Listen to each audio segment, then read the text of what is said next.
The regular meeting of the Chula Vista Elementary School District Board of Education is now in order. Welcome, everyone. All board members are present except for Vice President Tamayo. We will now approve the agenda. Is there a motion? Motion to approve? Is there a second? Second. Moved by Trustee Dominguez Cervantes, seconded by Trustee Tolston. All of those in favor? Aye. Motion carries 4-1 absent. Oral communications. The oral communication section provides the public with an opportunity to address the board on closed session items only. Persons wishing to be heard may attend in person and should complete a request to be heard card and submit it to the recording secretary before the start of the meeting. Speakers are requested to limit their remarks to 3 minutes and speak in a respectful and professional manner. The board shall limit the total time for public input on each topic to 20 minutes. With board consent, the president may increase or decrease the time allowed for public comments, depending on the number of persons wishing to be heard. No board action can be taken. There are no speakers. We will now adjourn to closed session in accordance with the following. Government Code Section 3549.1D and 54957.6, Collective Bargaining Employee Negotiations, LLP, and Adam Silva and McNally, LLP. Employee organizations, Chula Vista Classified Employees Organization, Chula Vista Educators, Non-Represented Employees, Administrators Association, Chula Vista. Government Code Section 54957B1, Public Employee Discipline Dismissal Release. Government Code Section 54956.9D1, Conference with Legal Counsel, Existing Litigation in the Office of Administrative Hearings, Case Number 2024101094. Government Code Section 54956.9D1, Conference with Legal Counsel, Existing Litigation in the Office of Administrative Hearings, Case Number 2024060799.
We now reconvene to open session with all board members present.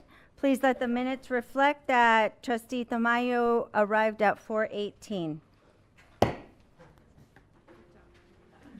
Closed session announcements will be made by the clerk.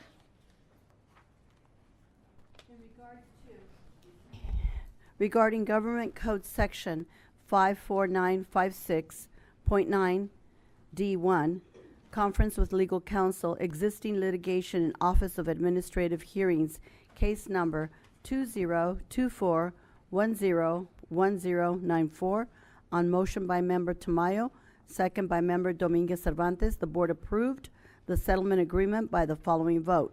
The ayes were 5, noes 0, abstentions 0. In regards to Government Code Section 54956.9 D1, conference with legal counsel, existing litigation in Office of Administrative Hearings, case number 2024-060799, on motion by Dominguez Cervantes, second by Member Ramirez Dominguez. The board approved the settlement agreement by the following vote. The ayes were 5, noes 0, abstentions 0. That's all. Thank you.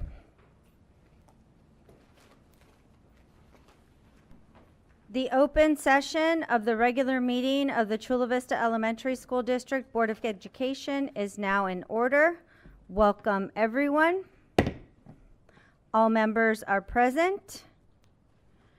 And Trustee Tolston, if you'll lead us in the Pledge of Allegiance.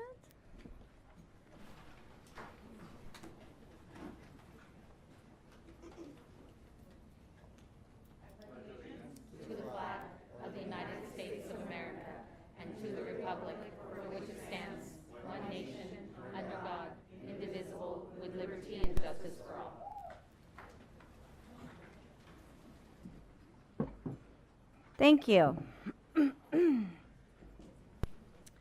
We will now approve the agenda. Is there a motion? So moved.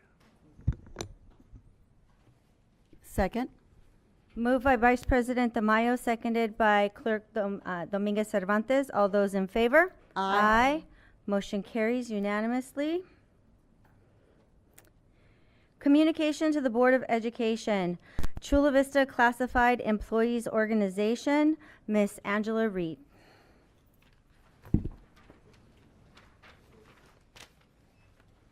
Good evening, School Board. First, I would like to congratulate both Karen Ramirez Dominguez and Jessica Tolston for their respective appointments to the Chula Vista Elementary School Board. I look forward to a future of collaboration and know we can work together to uplift classified employees across the district, advancing professional development, increasing compensation, and improving working conditions for classified employees, bolstering the core infrastructure of our schools. I would like to take this opportunity to highlight the classified service and what support we collectively provide to the district and to student achievement. Before I do, I want to share an experience at a parent forum I attended during the construction of our newest school, Sonia Sotomayor Elementary School. At the forum, the district gave a presentation about the new school and what to expect and mentioned classified employees. Towards the end, a parent asked for clarification in regards to the presentation and specifically asked if the parents would be told the names of the employees, erroneously implying the most commonly used definition of the word classified as secret, rather than the adjective form used to mean categories. This mistake of definition, while funny after the fact, illustrates an existing disparity between classified and other employees. Most commonly, schools are described through the lens of teacher, student, and administration. The essential but invisible tasks are carried out by classified employees day in and day out to keep those schools running and allowing those schools to thrive. Too often, classified employees are not celebrated with the same emphasis as other groups of employees and are first to be pushed to the background when resources are scarce. For instance, we are the first to be laid off to balance the budget. Additionally, the district goes to great lengths to ensure adequate substitute employees are available to fill gaps in teacher and administrator availability, while efforts to do the same for classified employees are woefully inadequate. Unfortunately, intended or not, It also sends a very clear message to classified employees about their perceived value. To describe just a few of the many ways classified employees support students, classified employees are the first to greet students at the front gates, the office, and outside the classroom waiting for the school day to begin. We are the home-to-school connection with bus and van drivers transporting students to and from school every day. Classified employees feed students, providing one of the fundamental tenets of Maslow's hierarchy of needs of food, shelter, and clothing. CNS provides both breakfast and lunch to all students at each school site and even delivers an afternoon snack to all students that participate in the LEAD program. We provide safe supervision for students to play and express themselves. We provide instructional support with paraprofessional educators able to provide small group instruction to the most needy students. Our front office employees are the face of the school, connecting with parents to keep students at school and in seats, thereby increasing the ADA, the same ADA the district so desperately relies on to function. My hope tonight is that you recognize the vital work that we classified employees provide to the district and that you prioritize our needs accordingly. Sometimes this is related to funding. Other times this requires prioritization and recognition of our challenges and needs. Specifically, I ask that maintaining and filling all required classified positions receive priority over other discretionary items, rather than utilizing classified manning reductions as a means to balance the budget. Thank you. Thank you. Chula Vista educators, Ms. Rosie Martinez. Good evening and welcome to 2025. I want to start off by welcoming Trustee Tolston and Trustee Ramirez Dominguez to our school board. CVE's goal is to have mutually respectful and collaborative relationships with school board members. We find this to be very important since board members have a responsibility to pass policies and make decisions that directly impact our students and their families, our staff, and our Chula Vista community. The board's understanding of CVE's concerns is crucial to ensure that all who attend Chula Vista schools, who work in Chula Vista schools, or who interact with the Chula Vista School District will find a safe place here, that they find a welcoming space for all. As I said in the special board meeting last Friday, the school board trustees should serve the interest of education and the interest of the community. Trustees should not pursue their personal agendas.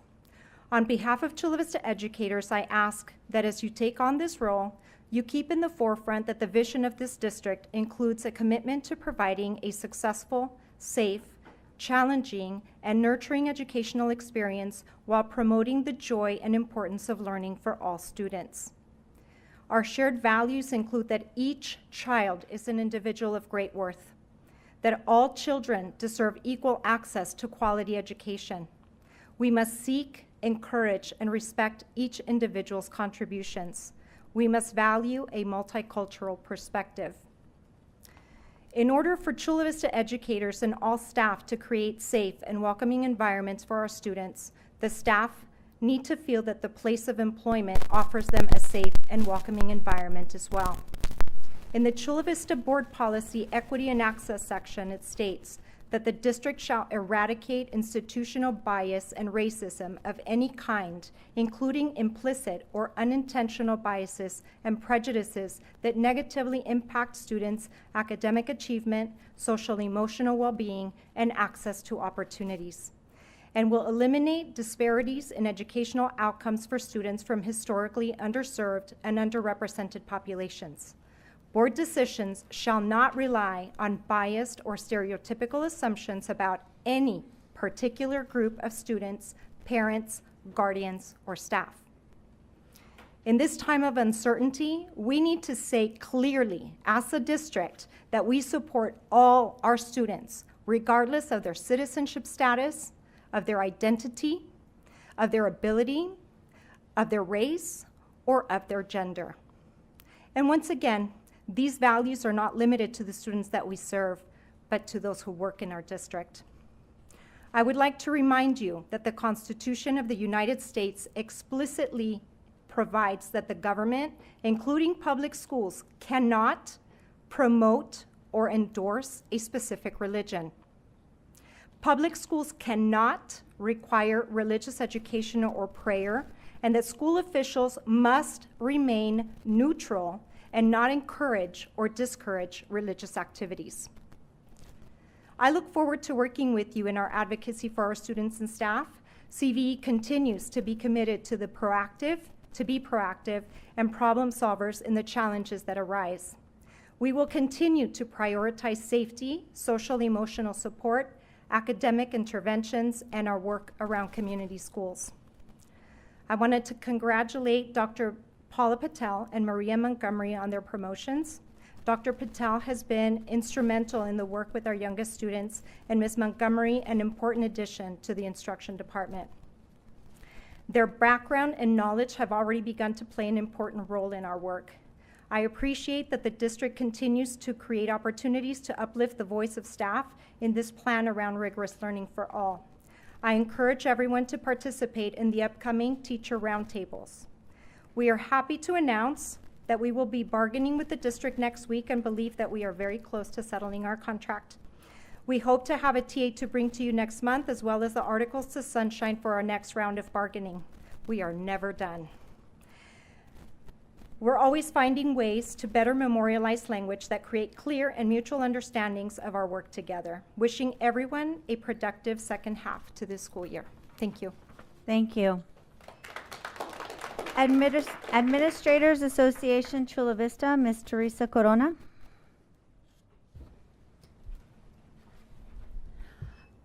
Good evening, President Ugarte, members of the board, Superintendent Dr. Reyes. On behalf of the Administrators Association, Chula Vista, I'd like to welcome our two newest trustees, Trustee Tolston and Trustee Ramirez Cervantes. Congratulations on your appointments, and thank you for your willingness to serve our community in this vital role. AACV looks forward to the fresh perspectives and contributions you will bring to our district. I would also like to take this time to let our new board members, as well as our previous board members, that AACV represents the dedicated principals and associate principals who work tirelessly to lead our schools, support our teachers, and most importantly, ensure the success and well-being of our students and school communities. We are one of 3 unions in this school district, and we are also the newest union in this school district, working under our first contract this year. Our mission is to advocate for our members, to have a voice at the table, and to build collaborative relationships that enhance the educational experience for every student in the district. We strive to be a partner with the board and the district, working together in what I have stated several times in professional partnership to uphold our standards of education and equity. As you all begin your service on this board together, I want to emphasize AACV's commitment to that collaboration and partnership. The decisions made in this room impact the lives of thousands of students, families, and educators. It is AACV's greatest hope that you all as board members approach your work with a focus on what is best for our students, aligning your efforts with our district's mission and vision. Your ability to model respectful dialogue, thoughtful deliberation, and collaborative problem solving will serve as an important example for the students we educate and inspire every day. We continue to seek to have a voice at the table and to make that voice present at the table as we seek to address the challenges and opportunities that lie ahead, including in the Rigorous Learning for All plan. There are big decisions ahead, and AACV hopes that we can make informed and equitable decisions that prioritize the needs of our students, our staff, and our school communities. In closing, thank you all for your service and dedication, not only our new members, but our existing members. And that dedication is to the children and families and our school communities in our district. IACV looks forward to collaborating with you as we continue to navigate our work in education with that courage, compassion, and shared commitment to excellence that we all have. Thank you. Thank you.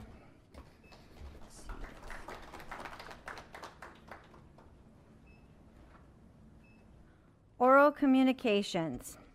The oral communications section provides the public with an opportunity to address the board on non-agenda items. Persons wishing to be heard may attend in person and should complete a request to be heard card and submit it to the recording secretary before the start of the meeting. Speakers are requested to limit their remarks to 3 minutes and speak in a respectful and professional manner. The board shall limit the total time for public input on each topic to 20 minutes. With board consent, the president may increase or decrease the time allowed for public comments, depending on the number of persons wishing to be heard. No board action can be taken. We have 8 speakers this evening. First, we have Christy M.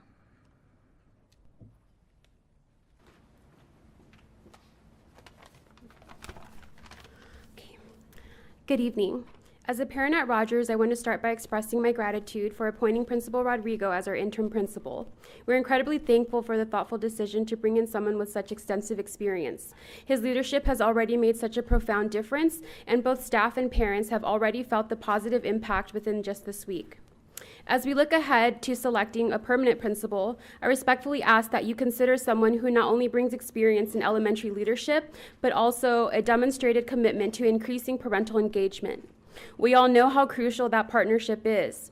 Research consistently shows that when parents are involved, students succeed, not just academically, but socially and emotionally as well. Strong parental engagement is a cornerstone of the thriving school community we all want for our children. I also want to take a moment to advocate for our acting associate principal.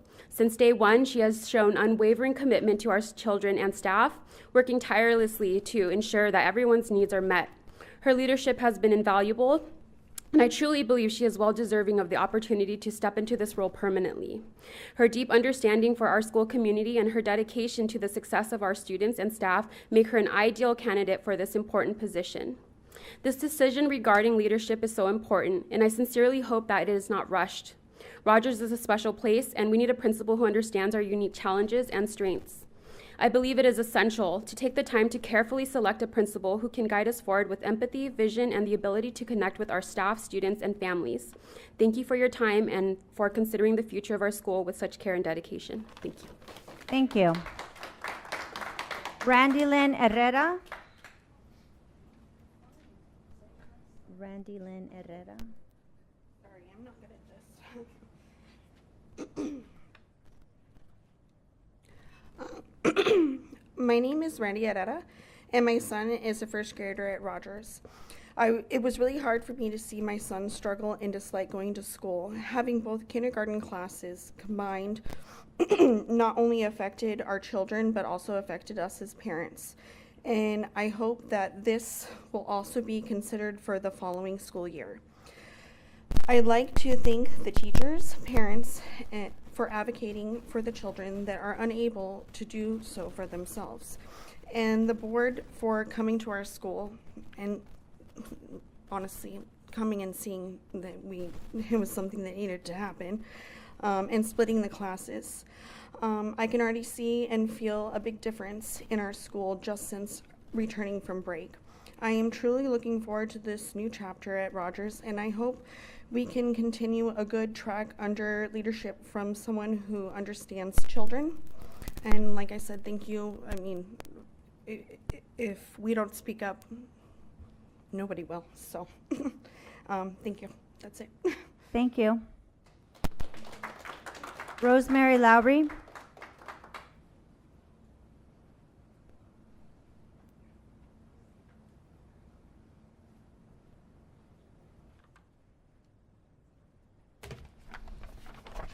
I would like to respectfully ask for 30 more seconds, if I could. Board. Okay. Thank you. Good evening. First, I would like to congratulate the trustees that were recently appointed. I encourage you to be bold and not to do things just to be popular, but to do it because it is right. You have the education of nearly 30,000 students in your hands, many of which are students with disabilities, students with limited resources, and new English learners. When faced with difficult decisions, remember that you are here to serve our students, and please do not let politics or other interests cloud your judgment. I'm here today as an involved parent who is concerned with the defamation of character of a parent leader during the special meeting by our certificated union representatives. I want to speak to Noelle Craven's character and how short-sighted, disrespectful, and destructive slandering a parent is to the mission and values of CBSD. Noelle Cravens is a PTA president for Fahari Jeffers Elementary. She was brave enough to confront serious issues concerning our school at a board meeting last year, issues that the district board and previous principal were well aware of but were not being addressed in a timely manner considering the severity of the issues. What Noelle Craven said regarding those incidents for students with disabilities and students who were being bullied was true. I know this is true because my child was one of the children whom she advocated for. I know these families and I know these children. At my lowest points last year, when I was going against a figure who had more power than I, who was by all accounts very popular within this district, Noelle was not afraid. She was brave when I couldn't be.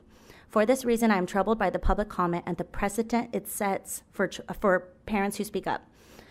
What was said about her could not have been further from the truth. She is a steadfast advocate for staff, students, and their families. She brought students and parents into the fold that were normally excluded.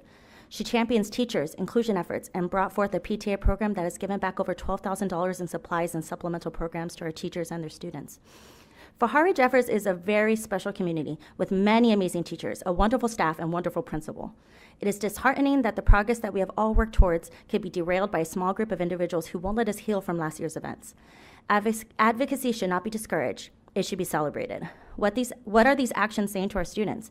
If they speak up, they will be excluded. Their parents will be ostracized.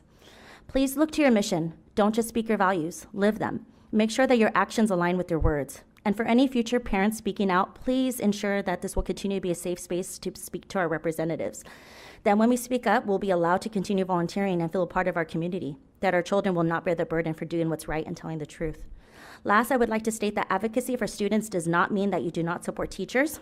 It means that you speak for those who can't, urge those who've created a culture of silence and division to look inwards as to why it angers you when we do. And remember, we're here for a common purpose, the safety and education of the students of this district. I have here a statement of 2 parents who unfortunately could not be here today, and then 20 parents throughout the district, not just for Fahari Jeffers, but that co-signed my statement. So I will turn that into to you. Thank you very much. Thank you. Carlo?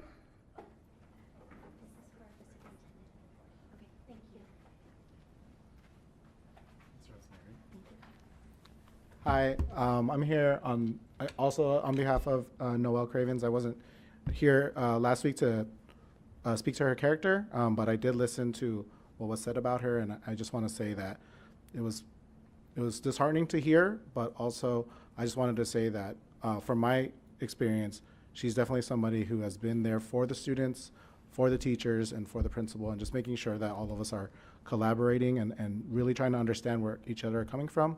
In her thankless job as the president of PTA for our group, she's always communicating with us, always trying to find better ways to get any message across. So I just want to make sure that what you heard last week wasn't just what you felt about her. And I just want to make sure that she knows that a lot of us support her and love her for all that she's done for our children. And that's all I really wanted to say. So thank you. Thank you. Noelle Cravens?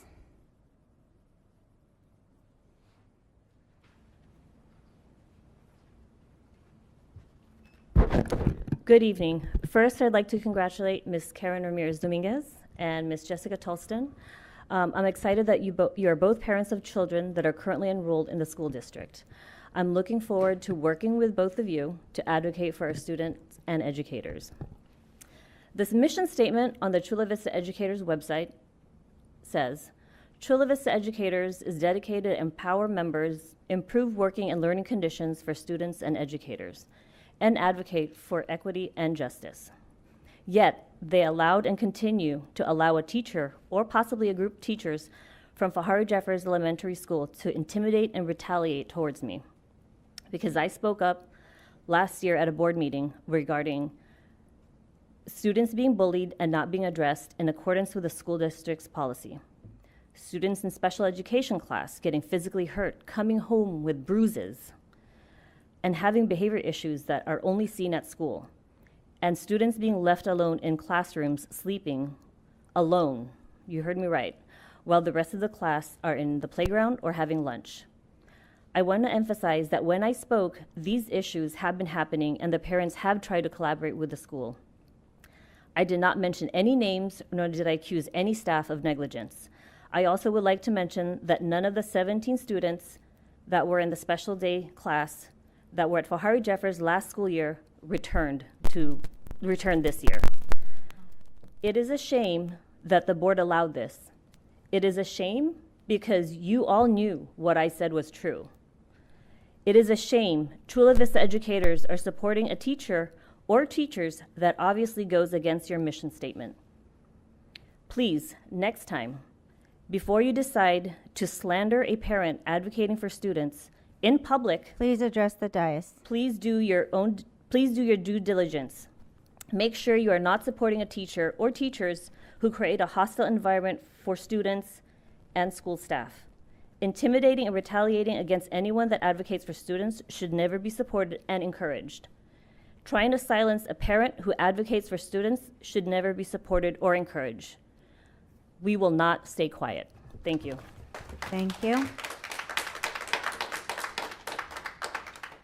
Lene Henry.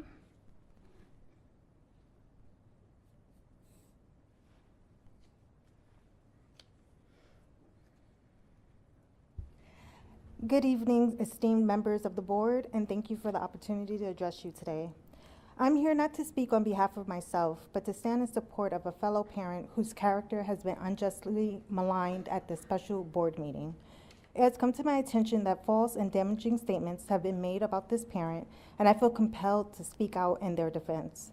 As a community, we all strive for a school environment built on mutual respect, trust, and collaboration, and when one of us is unjustly attacked, it affects us all.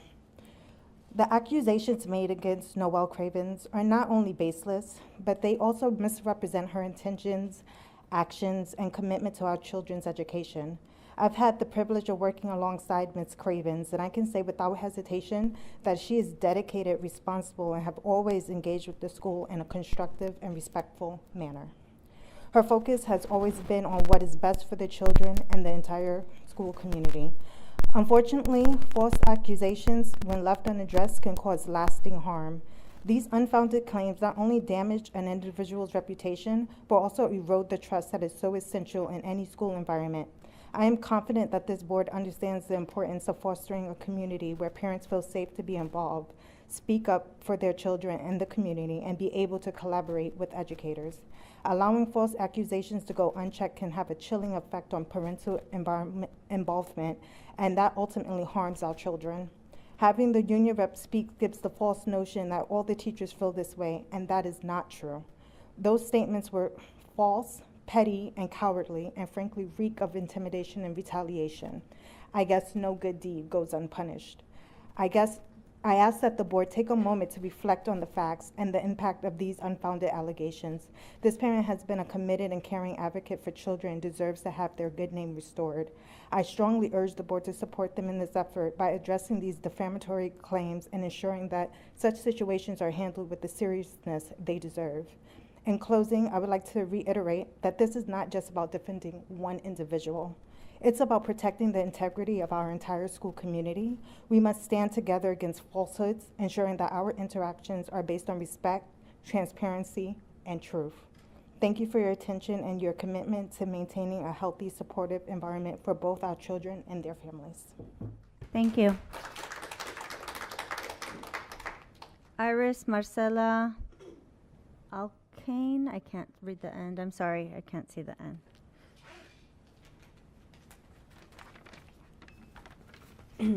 Good evening. My name is Iris Marcela Alcane. I had the pleasure of meeting Noelle at the start of the school year when I expressed interest in joining the PTA as a treasurer. From the very beginning, Noelle's knowledge was evident. She encouraged me to review the bylaws and she provided resources and training information to help me better understand the role and ensure compliance with guidelines, It quickly became clear how professional she is. In our PTA meetings, I've witnessed firsthand Noelle's commitment to advocating for the students at Fahari L. Jeffers Elementary School. She maintains open communication between parents and teachers. I truly have nothing but great things to say about Noelle. Her leadership and dedications are inspiring.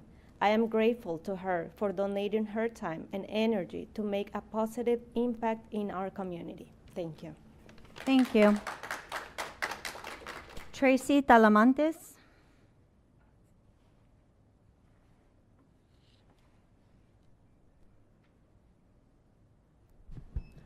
Good evening, everyone. Thank you so much for allowing us to speak, and congratulations to the new board members. Welcome. I'm Tracy Talamantes. I'm a second grade teacher at Chula Vista Hills Elementary School. I'm a proud CVE member and a very proud teacher. And I'm here tonight because I want to speak to you about funding for student supports. When our teachers came back last week at our staff meeting, our principal shared with us our scores from CASP testing and how our scores improved in every area and how proud we all were. And then we broke out and we're talking about how we managed to do that with our students and what it was that that supported them the most. And it was very clear that the two biggest things were our impact teacher and our classified staff members who were running small groups to support our neediest learners. And prior to that, our principal shared with us that the funding for those are gone.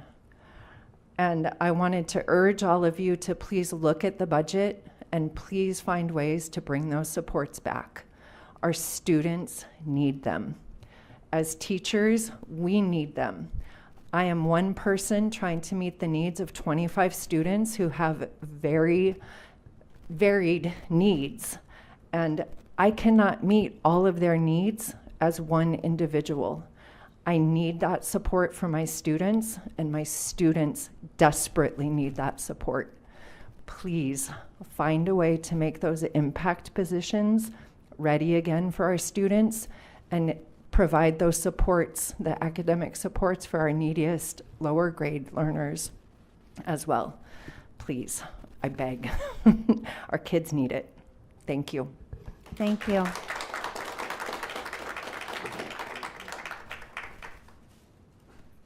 There are no more speakers. District Safety Health Update. Mr. Romero. President Ugarte, governing board members, and Superintendent Dr. Reyes, it's my pleasure this evening to present our monthly safety update for the month of January. So just a quick update on some of the projects and things that we have going on. We did talk at some of our previous board meetings about our school site crosswalks and wanted to give a timeline that the city shared with us on where we were with some of these.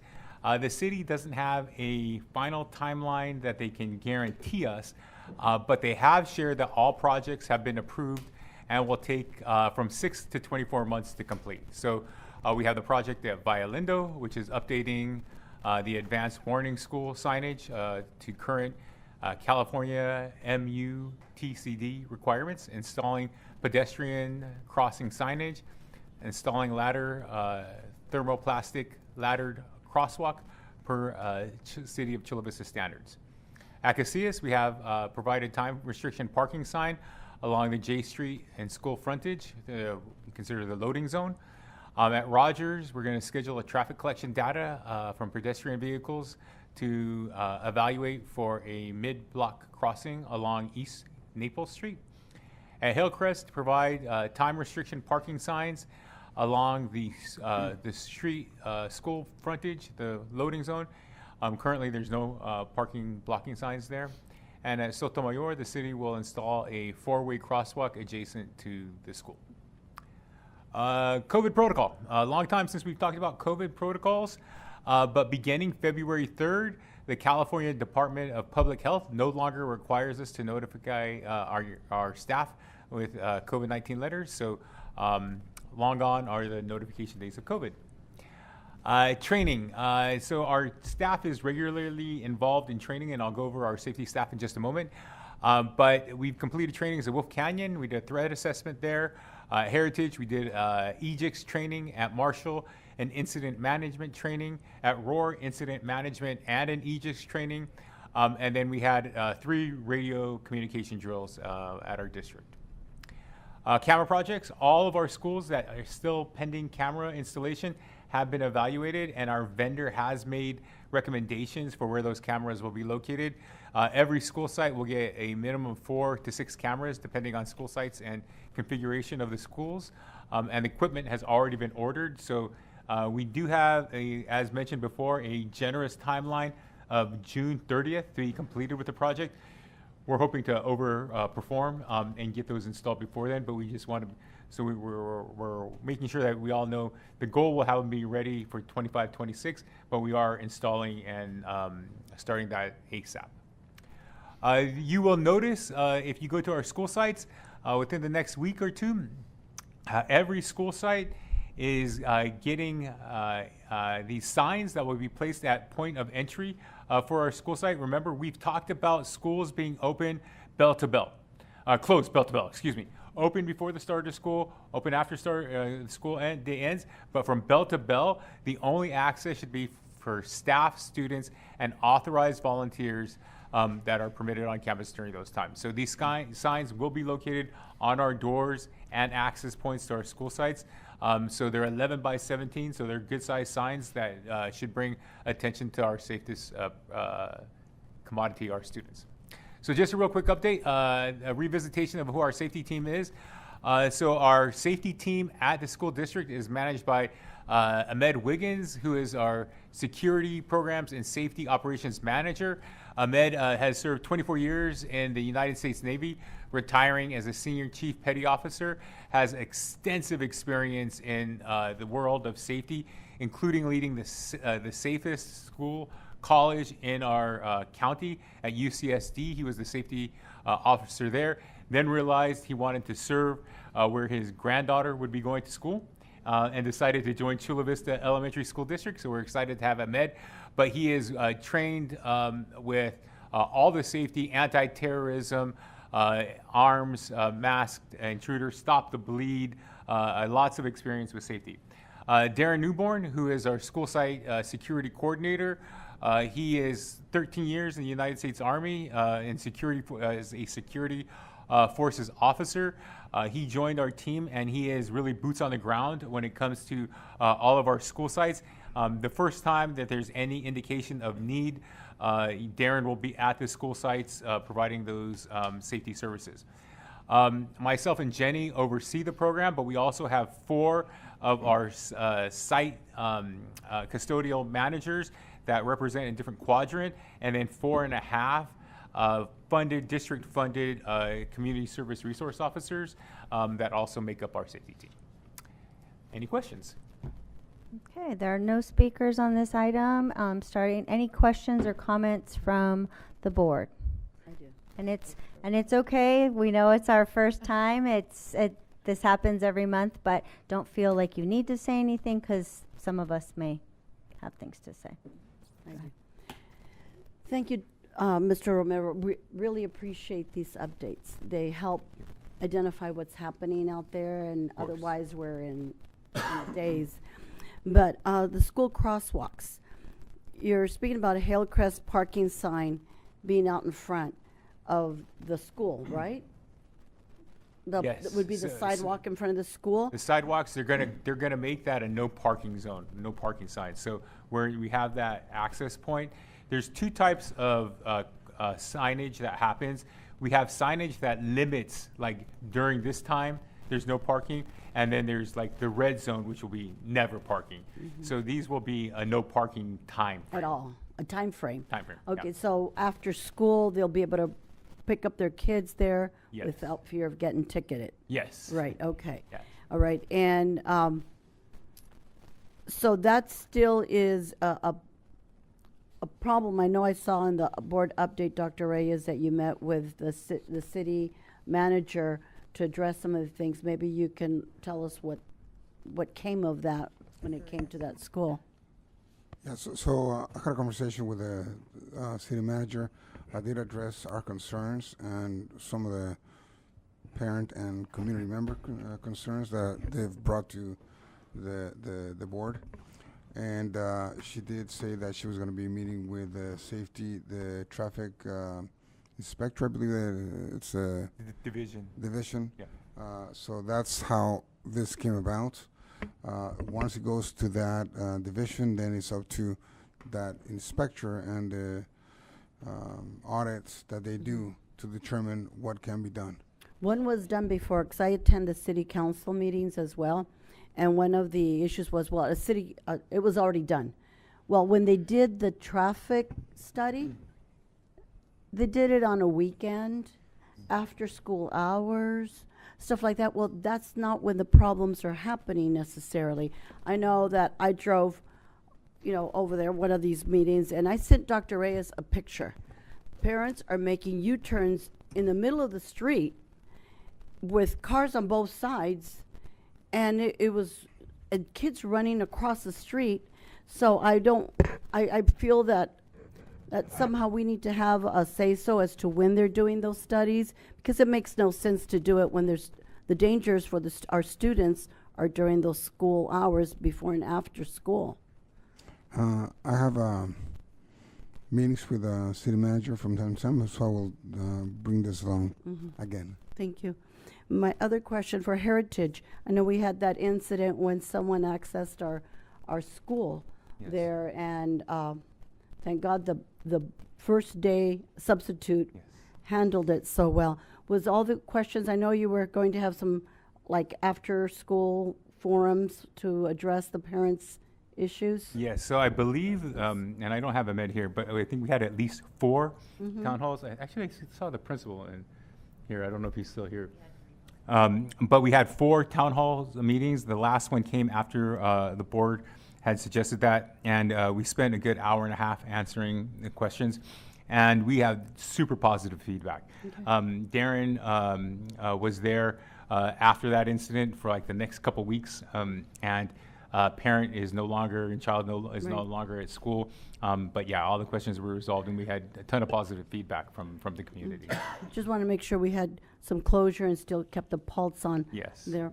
Okay, so in regards to access, I know some of our other schools, and more specifically what comes to mind is Sunnyside, where access to the school with the whole buzzard business about, I can go into any school, not me personally, but a person could go into the school and just go walk right by the secretary and have access. They just walk in and through, and they're done. They're in.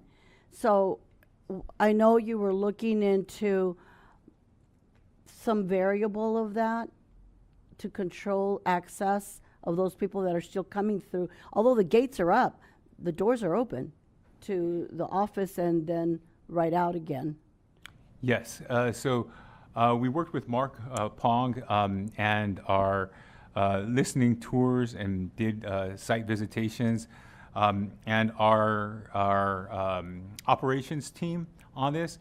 So every school site was visited to determine whether or not the buzzer system would be just something that we could implement, or did we need buzzer and cameras and things like that. So we got a range of cost for that, and we are in the process of going out to bid and looking at that. But our goal is to have every school have that type of access, and then the ability for our staff that's in those offices to prioritize how they see them. So some of them, like I said, will require cameras, and some of them will require different type of events to take place during that time. But our goal is to work with that during the summer to have the start of the 25-26 school year have it. And just for the board's reference, about $3,500 to $10,000 per site, depending on which product we use and what campers and things are needed. And Ajax, are all our sites trained, the staff? So great question. No, not all of our sites are trained. So right now we are working with our school sites to get as many trained as possible. But we're available, and our HR team it does send out regular communications. So I'll send in my weekly update, the staffs, the school sites that still need training. I'll provide that on my Friday update. And may I suggest you provide it to the principals so they know if they have 10 persons that need it, and maybe also include our union partners so that they, when they interact with their teachers, they're classified, they know to remind them, hey, you've got this training, something that supports it, because it also makes a difference as to when that training is going to be. Is it going to be during school hours? Not. They're working. So is it going to be on a Friday? Is it a Zoom? I don't know how that can work because they have to do hands-on so you can show them. Yeah. And I'm just wondering if you have enough input to be able to provide that training, because it does us no good if they don't know how to use it and or don't use it at all. Yeah, we got endorsement from all of our unions, but I will follow up and make sure that they're included in our communications to make sure that we get that training taken care of.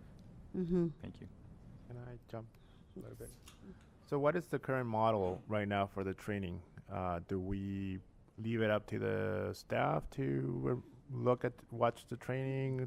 So we did, great question, Mr. Tamayo. So we did an all-staff training.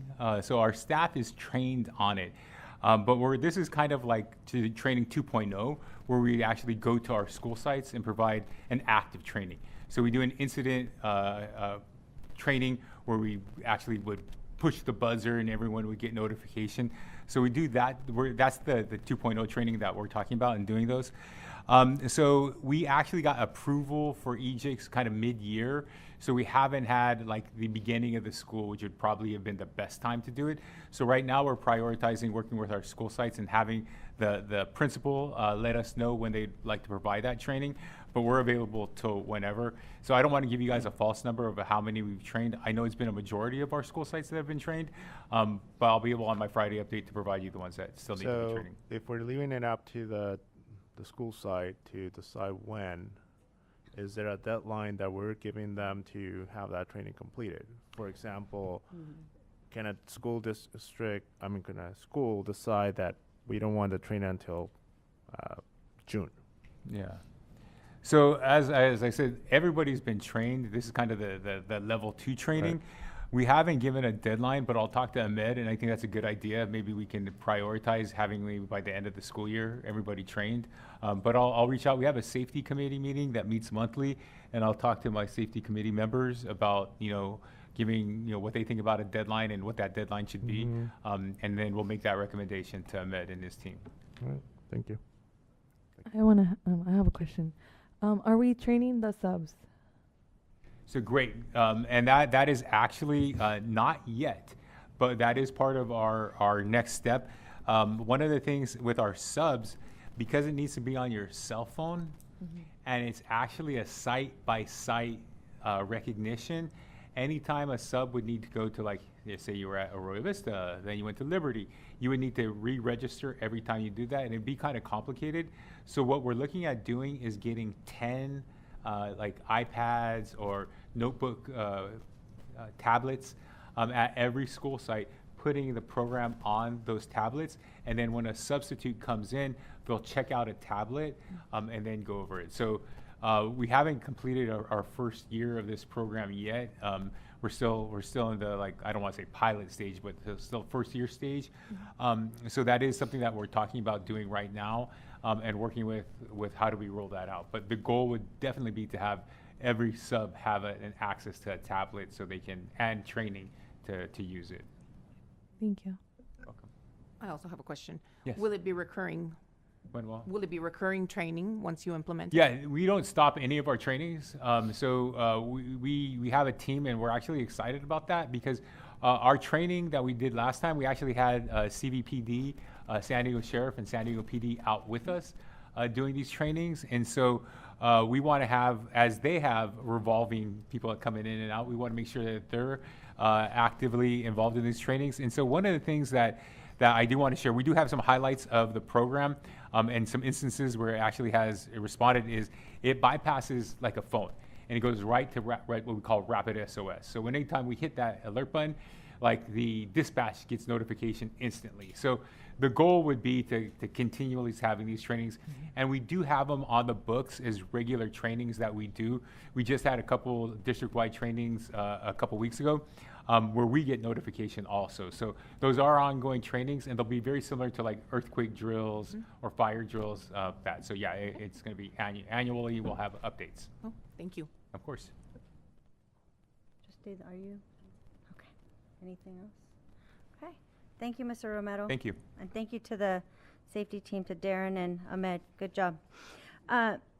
Report on the governor's 25-26 state budget proposal. Mr. Pong. Thank you, and good evening, President Ugarte, members of the board, and Superintendent Dr. Reyes, members of the community. Tonight I have, just for information, a report on the governor's proposed budget for the 25-26 school year.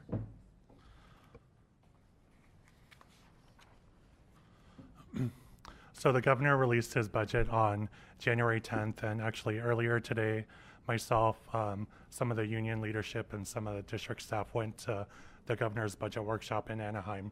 So this is a very brief summary of the proposal. So overall, the economic outlook, the governor presented a balanced budget. He's proposing or assuming a steady and stable national government or national growth and projecting an overall budget surplus of about $17 billion with healthy reserves. In terms of the reserves, there's two different reserves that he focused on. The state budget rainy day fund having about $10.9 billion in that at the end of the year, and then $1.5 billion in the public school system stabilization account, which is particularly for K-12 education. So $1.5 billion at the end of the year. When we look at the local control funding formula, which is how we receive a majority of our state funds, abbreviated as LCFF, the cost of living adjustment, or otherwise known as the COLA, for the 25-26 school year did decrease. Previously it was 2.93, and now it's projected to be 2.43. Sorry, actually that's backwards. And then was previously projected at 3.808 and going up to 3.52. Our other categorical programs, such as special education, will also receive the COLA of 2.43. And then there's a legislation about the district reserve cap. So that's all based on the PSSA amount, and that has to be at least 3% of Proposition 98. But that requirement will not be met, so there will not be an effective reserve cap in the 25-26 school year. When we look at some of his other proposals and programs, he's proposing some one-time funds, so student support and professional development, discretionary block grant. It's to support professional learning and teachers in ELA and mathematics, and there can also be some spent on teacher recruitment and retention efforts and other discretionary expenditures. When looking at our Learning Recovery Emergency Block Grant, these are funds that were awarded back in the 22-23 school year and then were pulled back. Some of it, they're looking at a partial restoration next year. And then universal meals continuing, they're projecting 1 billion meals to be served in 25-26. And when we think about that, you know, McDonald's always uses that as their measure of how many hamburgers have been sold. So that was interesting.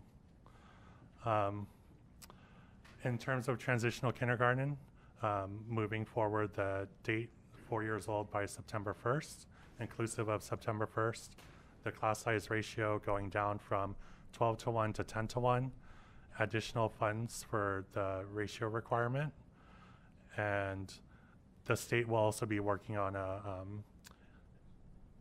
English learner screener. So the LPAC right now is not appropriate for transitional kindergarten level. So they'll be looking at a new screener. In terms of retirement systems, CalPERS is the one that's having an increase, slight increase, 27.05 up to 27.4, and STIRS will remain the same. And then expanded learning opportunity block grant. He's proposing to lower the unduplicated population requirement for a higher funding level. Previously, it was at 75% to get a higher funding, and now he's proposing to have it at 55%. So our district is about 60% right now. So we would fall into that category. Just some overall risks to the state budget that was talked about. Stock market volatility, some extreme weather events that have been occurring. With the fires, they're delaying the tax deadlines again. And then at the federal level, just some uncertainty with policies on tariffs and immigration, and then the continued elevated interest rates. And so what are the next steps for the budget? So right now, the Senate and Assembly, they'll have their subcommittees on the budget, and then they will combine and submit a proposal to the governor on June 15th, and then the governor will hopefully come to an agreement with the legislature by June 30th. And with that, I will open up for any questions. Board questions, comments? I do. I appreciate, Mark, that that you called out the risks. It's important. Because I'm not a Mark, I had to do a lot of other reading. So I pulled out what the County Office of Education in a board update, Dr. Reyes, that you sent us. And I read the Legislative Analyst Office review. And there was another report that I read. And the California Budget and Policy Center, their review of the budget. And some of those items that I would like to make a statement on is that, like you called out, that this is a budget based on current law and policy. So we know we have to work with something, so there's a lot of assumptions that we're working with. But also what's been happening with the budget, earlier, a few years ago, the Budget Stabilization Account, the BSA, there was a requirement that the state deposit certain dollars in there, a certain percentage. Well, it's been suspended and has been, and we've been using that money. It's like using your savings. So eventually, your savings is gone. And so I know the County Office of Education specifically recommended to us that we encourage the district to remain conservative in budget assumptions and to develop alternative budget scenarios and cash flow projections to prepare for the potential reduction in future funding. For the last 3-4 years, we've been told everything's okay, yes, this is happening, but it's not okay. Each year it's been more in our face that we need to ensure that we can't depend on others to just keep giving us money, because when the money runs out, what happens? The taxes, and then it just becomes a vicious cycle.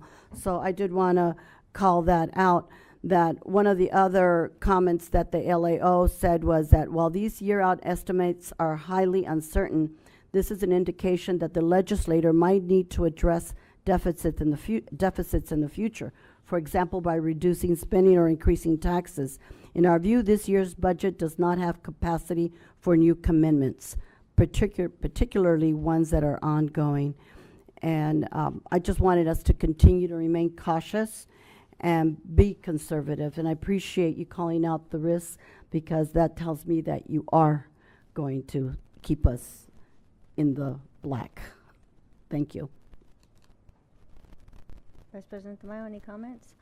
I did just for, I appreciate, thank you for the report, Mr. Pong.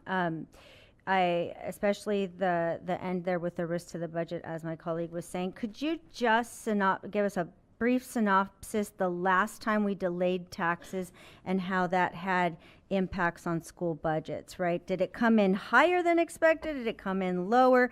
Just so that we can prepare and so that our newest board members have an idea of what that means. Right, so with the delay in taxes, it became a challenge for the state to project its revenues because with the last storm that happened throughout California, and the flooding that happened, they delayed the taxes. And so we had some triggers that were initially proposed in the budget. And then a majority didn't come to fruition, but there were some pullbacks that they had to do after the budget was approved. Thank you. You're so And- right, trustee. And then now we have the fires. Right. They're probably going to delay their taxes now. So Good just so that it's fresh in our mind that when they do that, we can have things that are being pulled back because we don't have a real number by delaying the taxes and after the April deadline. All right, thank you, Mr. Pong. All right, we are at the approval of the consent calendar. The following items listed under the consent calendar are considered by the board in one action. There will be no discussion on these items prior to the time the board votes on the motion unless members of the board, staff, or public request specific items to be discussed and or removed from the consent calendar. And board members, this is a time where I ask if any items are needing to be pulled for separate discussion. Any? Go first? Yes. Yes, agenda item 10B, it's just a short statement. And then agenda item 10C with subsections CD, which is page 5 of 14, CK, which is page 8 of 14, and 10D, F, H, I, J, K, M, N, and P. Okay, I'm going to read these back. So agenda item 10B, 10C with subsection CD, page 5 of 14, CK 8 of 14, and then 10D, 10F, 10H, 10I, 10J, 10K, 10M, 10N, and 10P. I believe I may have misquoted K, not K. Not K? No. Okay. I'll pull K. You're pulling K? Yes. Okay. Do I have a motion to approve the consent agenda with these items pulled? So moved. Second? Moved by Vice President Tamayo, seconded by Clerk Dominguez Cervantes. All those in favor? Aye. Motion carries unanimously. Okay, first up, Trustee Dominguez Cervantes is 10B. B, it's just a brief statement. Yesterday, I provided Ms. Araceli my notes on the meeting minutes, and they've been reposted as revised, but I do think the public should know what was revised. It was a typo on page 93. There was an unfinished sentence, clarification on a couple of paragraphs, which were on pages 93, 98, 100, and then it caused some pagination to change, so it became 101 and 102. But the revisions are on the website. Thank you, Ms. Araceli. Okay, with that, I'll entertain a motion to accept 10B. So moved. Second? Moved by Vice President Tamayo, seconded by Clerk Dominguez Cervantes. All those in favor? Aye. Motion carries unanimously. Okay, item 10C with a subsection of CD, page 5 of 14. Yes, it says Family Resource Assistant and Buyer. So that's page 11 of 14 of inside of there, and the Library Specialist Technician on page 12 of 14 within that. But both speak of creating the job description or refers to a new job description. Are these new positions as well? Dr. Reyes? Ms. Romero? Thank you. So as we look at updating our job descriptions on a regular basis and aligning them to our current duties, so we have two job descriptions that are being forward. The Family Resource Assistant is a new position, new job description, and it would be the first time that we bring this forward. And the Buyer Library Specialist Technician is a revision of one of our positions with added duties that align with the current process and function that is required for that position. Trustee Dominguez, can I ask the question about this? With regard to the Family Resource Assistant, I see that it references Director of Community Schools. Will this be funded through the Community Schools grant? Yeah, Ms. Casey? Thank you. Yeah, so this position is for us to create district-level positions that are currently being filled by South Bay Community Services to support our community collaborative with our community schools initiative and our FRCs. Perfect. Thank you. Anything else with that one, Trustee No, Dominguez? no, thank you.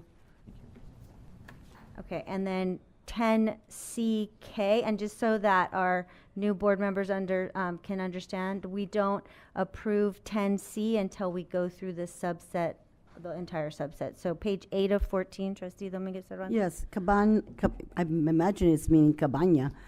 Pool services, is this retro paid to July of last year?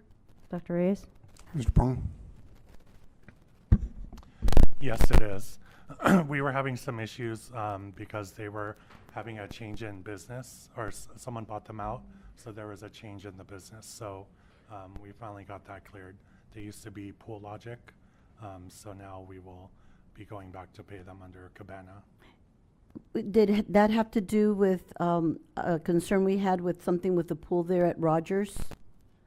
Well, this is for pool maintenance and general pool maintenance. Okay. Yeah. All right. But we're going back to July 1st to pay them? Yes. Why? But we didn't pay them? They didn't bill us? They didn't do the services? They did perform the services, but they've been having that change in ownership. So, Okay. yeah, we're Just trying to figure out who we're going to pay? Correct. Cabana, So it used to be the name under another company Right. name, and then Cabana bought 'em. So Alright. instead of paying Logic, Yeah. we're paying Cabana. All right. So this is the first time we'll be paying them. All right. Thank you. I do have a question on, it's actually this K instead of the other K. There's a consultant called Shield Security Systems to install locks, keys, and software services. I imagine that's digital locks. Can you explain a little bit more, since this is a fairly low amount, what locks are we doing, and are we going to plan for other doors to be converted to these type of locks? Dr. Reyes? Mr. Pong? So they're actually a locksmith company that helps us with rekeying some of the locks. So they're projecting about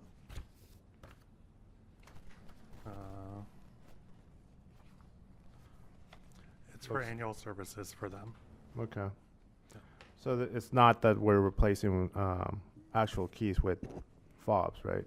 No, not yet. Okay. No, All right. it's in case we use them and we need them as we need them for rekeying services. Okay. Any other questions in 10C? No. Move to approve 10C. Second?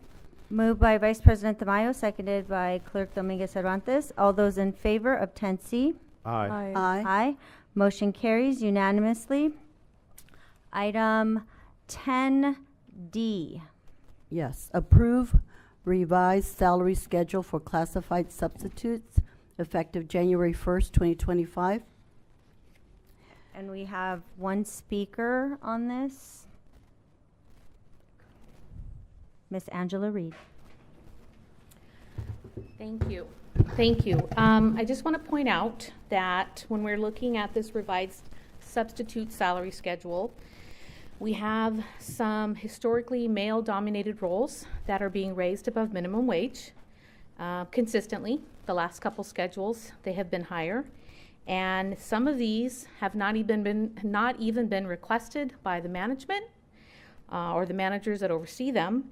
And we don't even have an interpreter deaf hard of hearing that works for the district. So to have a salary as a substitute for them and then to raise their salary would be a subbing for no one, just saying.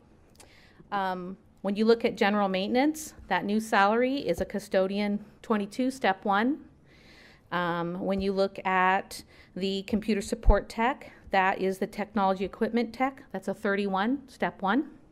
When you look at the bus driver, that's a 26, step 1. These are all current ranges, step 1 of the classes that they sub for. I have requested for 3 years that salary for substitutes reflect the job that they are subbing for to be the range of the absent employee at a step 1. That would solve our problem forever. We would never have to come back to the table to review salary schedules, and it would actually allow paraprofessionals and secretary, office staff, to take their earned right of absences for sick leave, for P&L, and vacation without having to worry about leaving their jobs unfilled. Thank you. Thank you.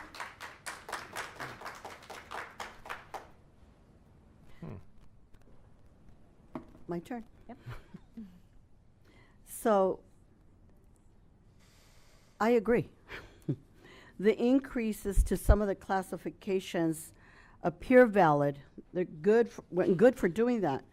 But some of the others appear to me unacceptable. I have a copy of the previous schedule and of course the one that was provided this time, and I'd like to request that in the future when we're changing that we're also provided with the previous one so we can make a comparison. What are we changing it from? And I think that just would help us to raise our questions. Most of these are at minimum wage. And everyone knows my line that I always say, when are we going to price match McDonald's? We've have an ongoing problem with being able to get subs frequently. That's something we hear from classified, we hear from the certificated, we hear from our student services, the student aides, the instructional aides, the specialties, but we don't treat them like that. We have the noon duties. You know, I know of one school that because they don't have enough noon duties, the kids a few months ago were just kept under where the lunch area is, and the kids are not allowed to run around. That's something I shared with you, Dr. Reyes. We just can't have that. But how do we encourage the substitutes or to even have a pool of people that want to come when we pay pennies? And when you're comparing, like the general maintenance, it went from $19.04 to $21.38. That's over $2. The interpreter that doesn't exist went from went from $17.25 to $19.37, $2.12. The computer support tech, it went from the $23.61 to $26, almost $3 difference. Bus driver, they're all needed. I'm not saying they're not. They all need it. But when also a teacher has an absence of a student aide in their classroom, the teacher's spending most of their time trying to manage the needs of that student instead of addressing 90%, 80% of their class. So there's also instruction loss. I would recommend, and I would ask the chair to consider a motion that by the same dollar amount that we raise the others, that we raise these others too.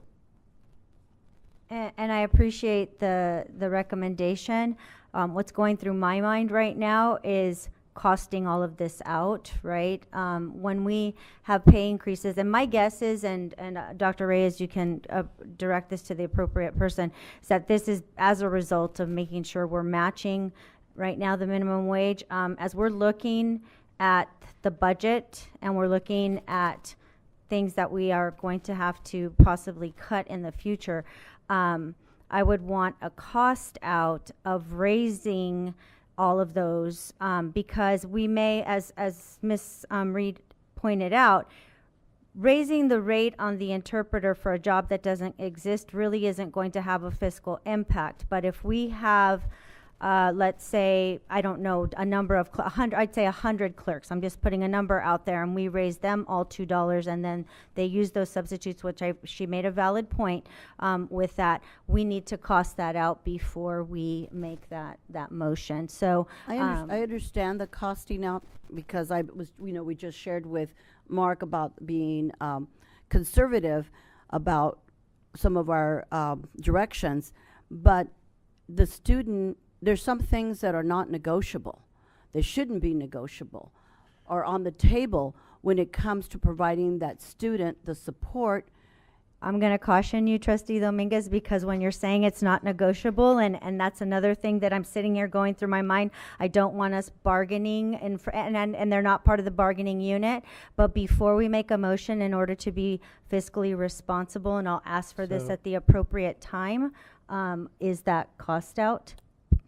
Madam President, so I could recommend that we make a motion to approve this item as is, but to also ask the district to cost out what would it look like to change the rates for each of these positions at the appropriate range step 1. What would that cost and what would that look like based on our previous usage of substitutes? That way the board can make an informed decision on if we raise these rates to the recommended step 1 of the appropriate classification, what would that do to our budget? That was That a way- really long motion, so could you cut the motion? I got the explanation and the motion, and I'm willing to second that. I just want the I wanted the motion to include the description of what I want, and that way it's clear for Everyone? the district. But I can summarize the Yes, motion. thank you. So I will summarize to move to approve the item with the directing the district to bring back cost analysis for the rates on step 1 of the appropriate classification. I will second that. Discussion? Mm-hmm. Could we amend that to give a time frame that it be provided by next board meeting? Is that enough time Is that for the enough time to district? cost it out, Dr. Reyes? Yes, that's fine. I approve. Okay, so any other discussion on that? Okay, we have a motion by Vice President Tamayo, seconded by President Ugarte. All those in favor? Aye. Motion carries unanimously. Thank you, Trustee Dominguez. Thank you. All right. Let me go back to my list. 10F.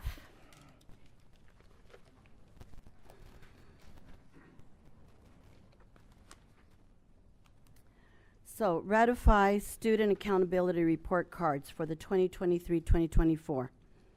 Well, as Dr. Reyes knows, I get these boxes of reports, and believe it or not, I do go through them. It takes me a long time. And this last time, he had the reports ready. I didn't have to come back and get them. He had them ready for me, thank you. But they were given to me on Thursday. But I also took the opportunity to compare overlapping numbers in the other reports we have. In December, I also received the 2023-2024 school plan for student achievement. And I took the opportunity to look at the California Dash. My findings were that here we were looking at a 2024-25 report, a 23-24 report, and what's currently on the dashboard. There were almost no inconsistencies, even on specific demographics from year to year between these reports. And I found that kind of odd because there should be changes. And I've got copies here, some examples, but that just seems like there's something off. Okay, there should be some changes.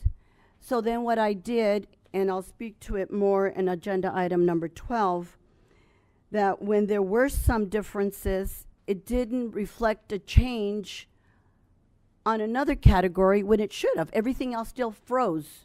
So even when there were numbers from 20 to 50 to 60 numbers difference, it didn't affect anything else. So if you remove 30 kids, well, wouldn't that have affected some of the other demographics? I just feel uncomfortable approving this item because it looked like it was cut and paste. With the exception of just a couple, they look cut and paste to me.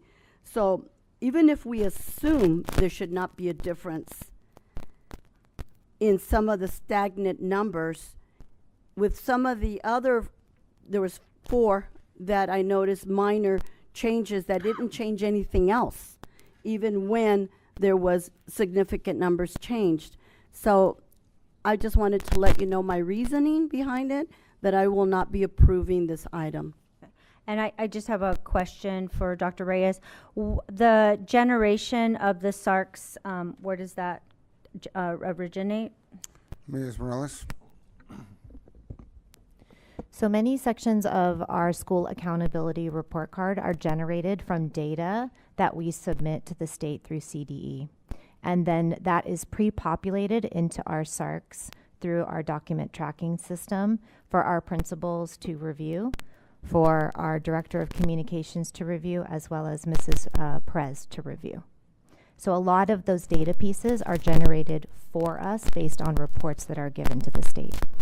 And it's only as good as the human entry? Well, I think that there's always going to be a level of human entry that is going to be present. But when you have all these schools, with the exception of 3 or 4, that's got to be something that red flags us.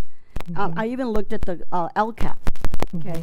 And the LCAP uses numbers from here. And especially to identify some of the other issues that I'll bring up at item number 12. But I just don't think we should take it without further research. Okay. So I haven't done a comparison of how the numbers within the SPASAs or the SIPSAs would compare to these SARCs. We would expect them, though, to be pretty similar since we are working with our DataQuest system as well as our dashboard system. So for us, when we see consistency within our scores within the 2 different documents, it's a sign that it is validating that those systems are... From year to year, even the same number of students, enrollments? I haven't done an analysis of the SIPSA to the SARC, but for the SARC, we can verify that the data within the SARCs are accurate. And that is from our system. 2-year ranges, 2023, 24, the 24, 25, and they have the exact number of enrollments. I just can't do it. Okay. Thank you. If there's no more comment or questions, I'll entertain a motion to approve item 10F.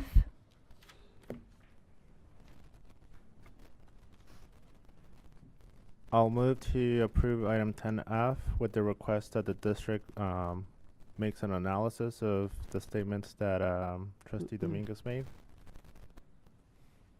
I'll second. It's been moved by Trustee Tamayo, seconded by President Ugarte. All those in favor of accepting 10F with an analysis, please say aye. Aye. Nay. Hold on. I do know I do it several, because I need to hear so that we can hear. All those in favor, please say aye. Aye. Aye. All those opposed, please say nay. Nay. Any abstentions? Okay, so I want to say that was a 4-1. Motion carries. All right, 10H. Okay. Approve change order for request proposal 2425 security camera. My question is $87,855.32 is quite an increase for an oversight. So what was the other vendor's bid? Does this change order now amount to the possibility that the other vendor, if there was one, may have had a chance to win this bid? Dr. Reyes? Mr. Pong. Yes. Actually, it wasn't an oversight. The initial bid, we didn't go out and do the exact location of the cameras and type of cameras. So after they did the full walkthrough, this is a revision based on the needs of the schools. So that's what the change order is for, changing the types of cameras that are being requested. Thank you. And then the other one, we did look at that, and the next lowest bid after, it's still below the second bid, which was $803,000. I appreciate your preparedness. Thank you. Motion to approve? Second. Motion by Clerk Dominguez Cervantes, seconded by Vice President Tamayo. All those in favor of 10H, please say aye. Aye. Aye. Any opposed? Okay, motion carries unanimously. 10I. Quick question. Is Maxwell Transportation Center fully functional, up and running, everything's going, everything's green light? Dr. Reyes?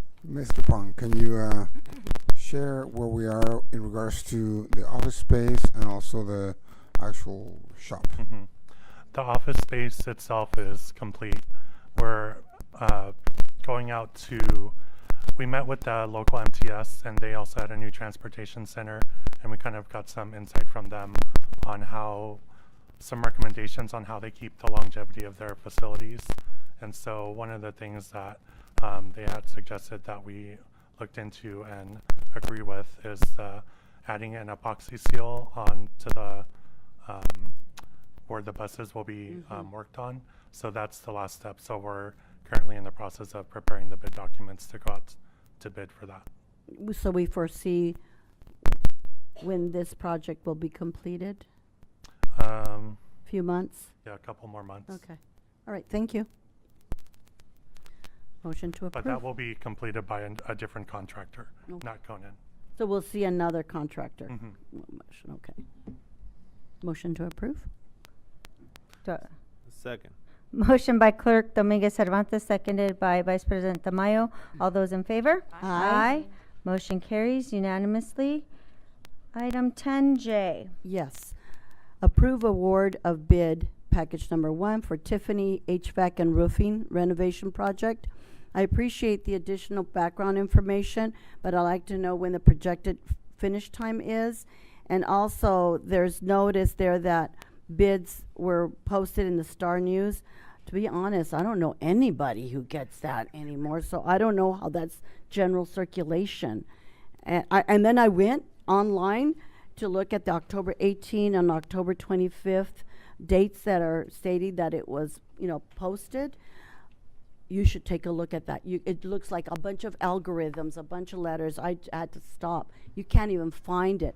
So I would venture to believe that the ones that responded to it were those that were directly emailed versus the posting. So I'm wondering if there's another method that we can really call general circulation to reach out to bid. And then the finish time. Okay. Dr. Reyes? Mr. Pong, so 2 questions. The expected finish timeline for the project, and 2, if you can research when we announce a position, when we publish a position, the projects, if we can look into having other possible venues.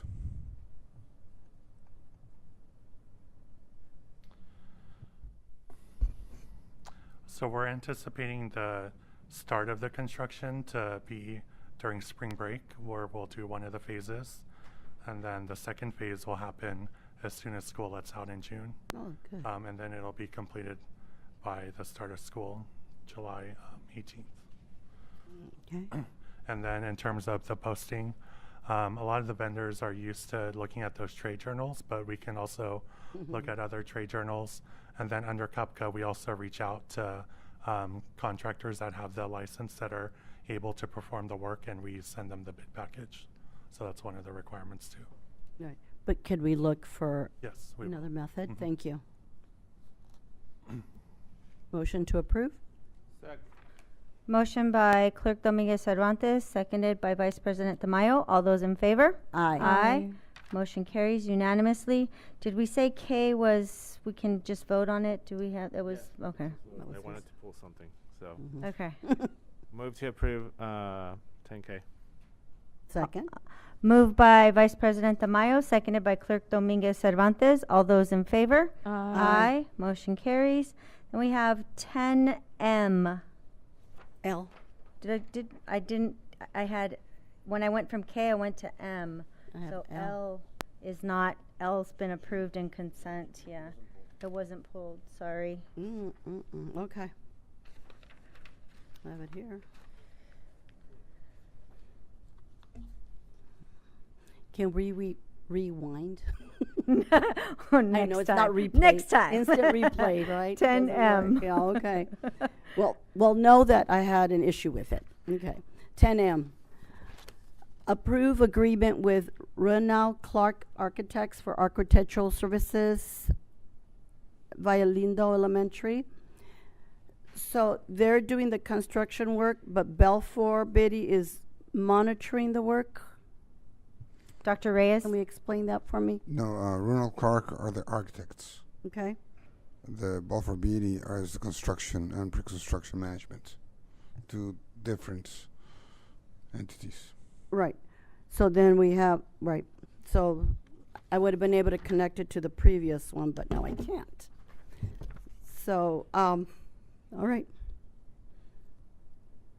Because they're talking about monitoring. Belfour is saying they're going to monitor.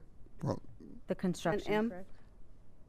Let's go to 10M, please. Okay, so do we need to vote on 10M, So well, then maybe the question to the superintendent can be, can you explain a little bit more what Balfour Beatty actually does in terms of monitoring? What do they monitor? Do they monitor the subcontractors and stuff like that? So Mr. Pong, can you explain for the board the role of the architects?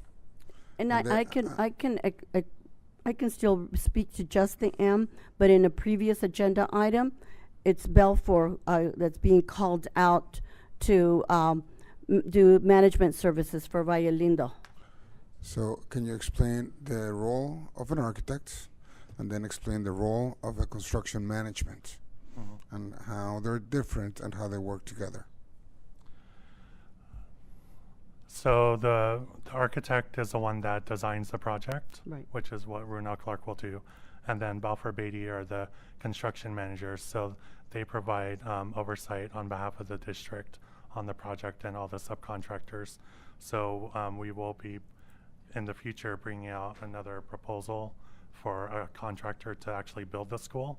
And they're the intermediary between the district and that contractor whenever there's issues, and they're on the site monitoring. Right, so Beatty's not doing the construction on it, but they're doing the monitoring. Right. And I think we've been through this conversation before on other companies. So we hire a qualified company to do a work, and then we hire another qualified company to monitor that they're doing qualified work, and now we got to get a monitor to monitor the monitor. So this is very different from the other company that I don't want to assume, but the other company that you mentioned before a few months ago regarding a company regarding the PLA monitoring. This is completely separate. This is just for construction. The construction company or the management, they manage the different subcontractors. And my questions stem from the fact that about the being fiscally responsible. Thank you. Move to approve. Second. Moved by Clerk Dominguez Cervantes, seconded by Vice President Tamayo. All those in favor? Aye. Aye. Motion carries unanimously. 10N. Approve agreement with Frontline Technologies, DBA Frontline Education, in the amount of $67,890 for the time and attendance module add-on. Is this the application connected to SubAlert where staff pay a monthly fee to get preferential notification? Dr. Reyes? Mr. Pong? And let me share with you why. I had 2 substitute teachers tell me a few months ago that they were wondering why they were not getting sub jobs, and then they found out that they were not getting notification because they weren't paying, I think they said $5 to be members. So after that question is answered, if the $5 is true, I'd like to know where that money is going. Dr. Reyes? Mr. Pong? We'll probably have to refer those staff over to the sub desk, but to our knowledge, there's not a fee requirement. I haven't heard of SubAlert, but we use Frontline for the substitute call-out system. So whoever's registered with Frontline receive calls whenever a staff member puts in an absence. And we'll go ahead and research that. I've never heard of that. Yes. Never heard of that. They sent me a screenshot of it. So yes, if we could follow up on that. We'll follow up on that. Right. Because He's got a scam going on. And if you have the screenshot, if you can forward the screenshot, I would appreciate it. Thank you. Do I have a motion to approve 10N? Motion to approve? Second. Moved by Clerk Dominguez Cervantes, seconded by Trustee or Vice President Tamayo. All those in favor? Aye. Motion carries unanimously. And then I have item 10P. Approve or ratify in-service travel requests. So, quick question. On the GAVE 2025 annual conference, it says various staff. Is that just a placeholder? Dr. Reyes? Ms. Morales? Yes, it is a placeholder. So what it allows us to do is that staff members who are interested in attending, we already have it ready to go, very much like our umbrella agreements with our ICAs. All right. And my next question is related to the Leading a Culture of Thinking Summit in Del Mar. Let's see, it looks like there might be a typo on one of the day trips while the others claim a 3-day event. It says this pretty much the same price. Somebody's claiming 1 day, the others are claiming a 3-day event. I think it's just a typo, probably minor, and a minor dollar amount at one of them. But the $13,250 currently claimed, it's a local summit in Del Mar. So my question, the funding coming from Educator Effectiveness Grant, is that a grant that's drawn down by other educators, classified? Who gets access to this grant, or is just this someone applied for it and it's like all theirs? Dr. Reyes? Ms. Morales? Can you repeat your question? I just want to make sure I understand it correctly. Yes. In light of the current economic challenges, I'd like to know if this grant is specifically for this summit or what? No, the grant could include other items that we have used that grant money towards. This is a professional learning opportunity for our instructional services team, as well as our group of principals who are launching and leading these initiatives at their school sites. And so there could be other items that are funded from this grant money. It's not the same as like DODEA, where DODEA grant money is going towards all of our DODEA expenditures. There are a lot of different expenditures within the ESSER grant funding that we can update you on some of those examples. Thank you. I just wasn't sure if they found this grant to pay for that or if it's available for other opportunities. Yes, it is. Do classified get to go to this? We do not have any classified going to this training at this time. However, it would be appropriate in the future for a classified, like instructional assistant who is supporting the learning around visible thinking and the use of thinking routines to attend. Thank you. Move to question. Oh, sorry. Regarding the travel, it's about the same subject and the same place that they're going. Is there only 3 schools that are going to implement? Currently, right now, we have 3 principals who are implementing to a larger degree cultures of thinking. And it's been part of, for example, Harborside's redesign of their school. We also do a Cultures of Thinking book club with our principal leadership team. And we are vetting expanding that group. We have about 17 in it this year. And so what we do is try to provide that professional learning to our leaders so that they can then take that learning back to their school sites. And the same is true of our members of our instructional services team. And that does allow us to have a cost savings because it becomes in-house trainers that we can then scale that learning quicker. A follow-up question. Do they get like certified to be able to train? There's no certification for this one, but that's a good question. Okay. Thank you. Yep.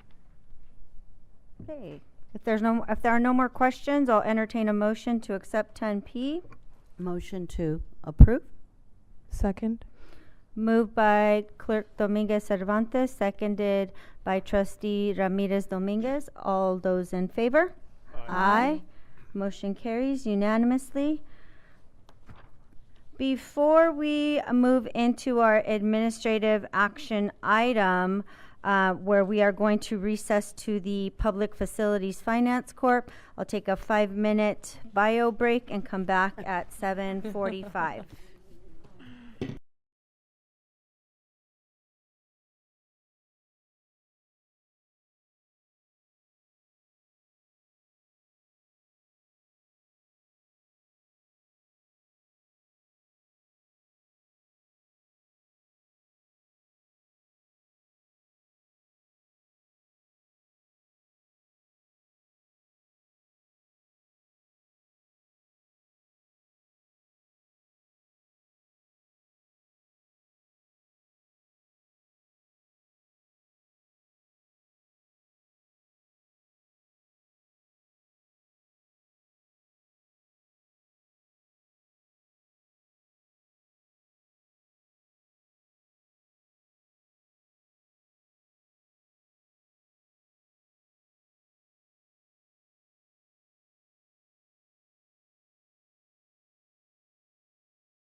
Now recess to Chula Vista Elementary School District for the Public Facilities Finance Corporation. I'm calling to order this meeting of the Board of Directors of the Chula Vista Elementary School District Public Facilities Financing Corporation. All members are present. We are going to adopt a resolution of the Board of Directors and the Chula Vista Elementary School District Public Facilities Financing Corporation, appointing officers and taking related action in connection therewith. Mr. Pong. Thank you, President Ugarte. Tonight, we have for your recommendation a slate of officers for the Public Facilities Financing Corporation, and the PFFC is what we use when we issue some of our CFD bonds. And so that's the only time when it comes about that we call a separate meeting to approve those related items. And so typically the board president is the chair of the board of directors. The vice president is the vice president chair. And then with Oscar's retirement, I would become the president. Dr. Reyes is typically the secretary. And then the director of fiscal services, with Kristen leaving and Prerna Kapoor coming on, is typically the chief financial officer. Thank you, Mr. Pong. We have no speakers on this item, and the PFC meeting will be conducted in this manner as to what Mr. Pong described. We are electing a new chairperson, vice chairperson, and are, as we acknowledge the retirement of Mr. Esquivel, as he said, and the resignation of Kristen Armadas. So it is an action item, and we would need a motion to adopt the officers that were mentioned by Mr. Pong in the typical fashion of the Public Facilities Financing Corp. I motion to approve as stated. Okay. And I second. okay. Motion by Clerk Dominguez Cervantes, seconded by Trustee Ramirez Dominguez. All those in favor of adopting that motion for the officers, please say aye. Aye. And there were no opposition, correct? So motion carries unanimously. Having concluded conducting the District Public Facilities Financing Corporation business, we now adjourn its meeting. We now reconvene to the Chula Vista Elementary School District Board of Education meeting. And we are at the point of the agenda accepting the Chula Vista Elementary School District's 23-24 annual audit report. Mr. Pong. Thank you, President Ugarte. Tonight we have for your review and acceptance the 23-24 annual audit report. We have tonight Brian Hadley from Wilkinson, Hadley & King, and he will do a short summary of the audit. And then we did have a unmodified audit. However, there were a couple of findings which Mr. Hadley will refer to in his discussion. Okay. Thank you. Mr. Hadley. Good evening. I appreciate the opportunity to present the audit report to the board this evening. You mentioned that there was when I look at an audit report, whether it's one that our firm does or whether it's one that another CPA firm does, I always do these three things. And I'd like to tell you what they were so that, it might help you when you look at audit reports in the future. The first thing that I do is I look at the first page of the audit report, which is the accountant's opinion. This is the most important page in the entire audit report. Your audit report is over it's about 120 some pages long.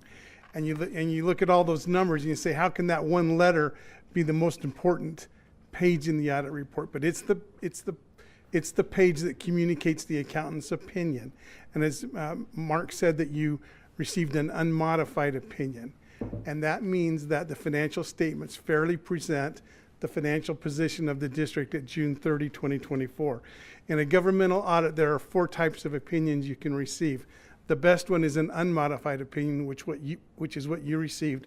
You can also have a qualified opinion, an adverse opinion, or a disclaimer of opinion. Those last 3 are the types of opinions that you want to stay away from. They'll cause you problems in getting financing and other things. But you received an unmodified opinion, which is the best opinion that you can receive.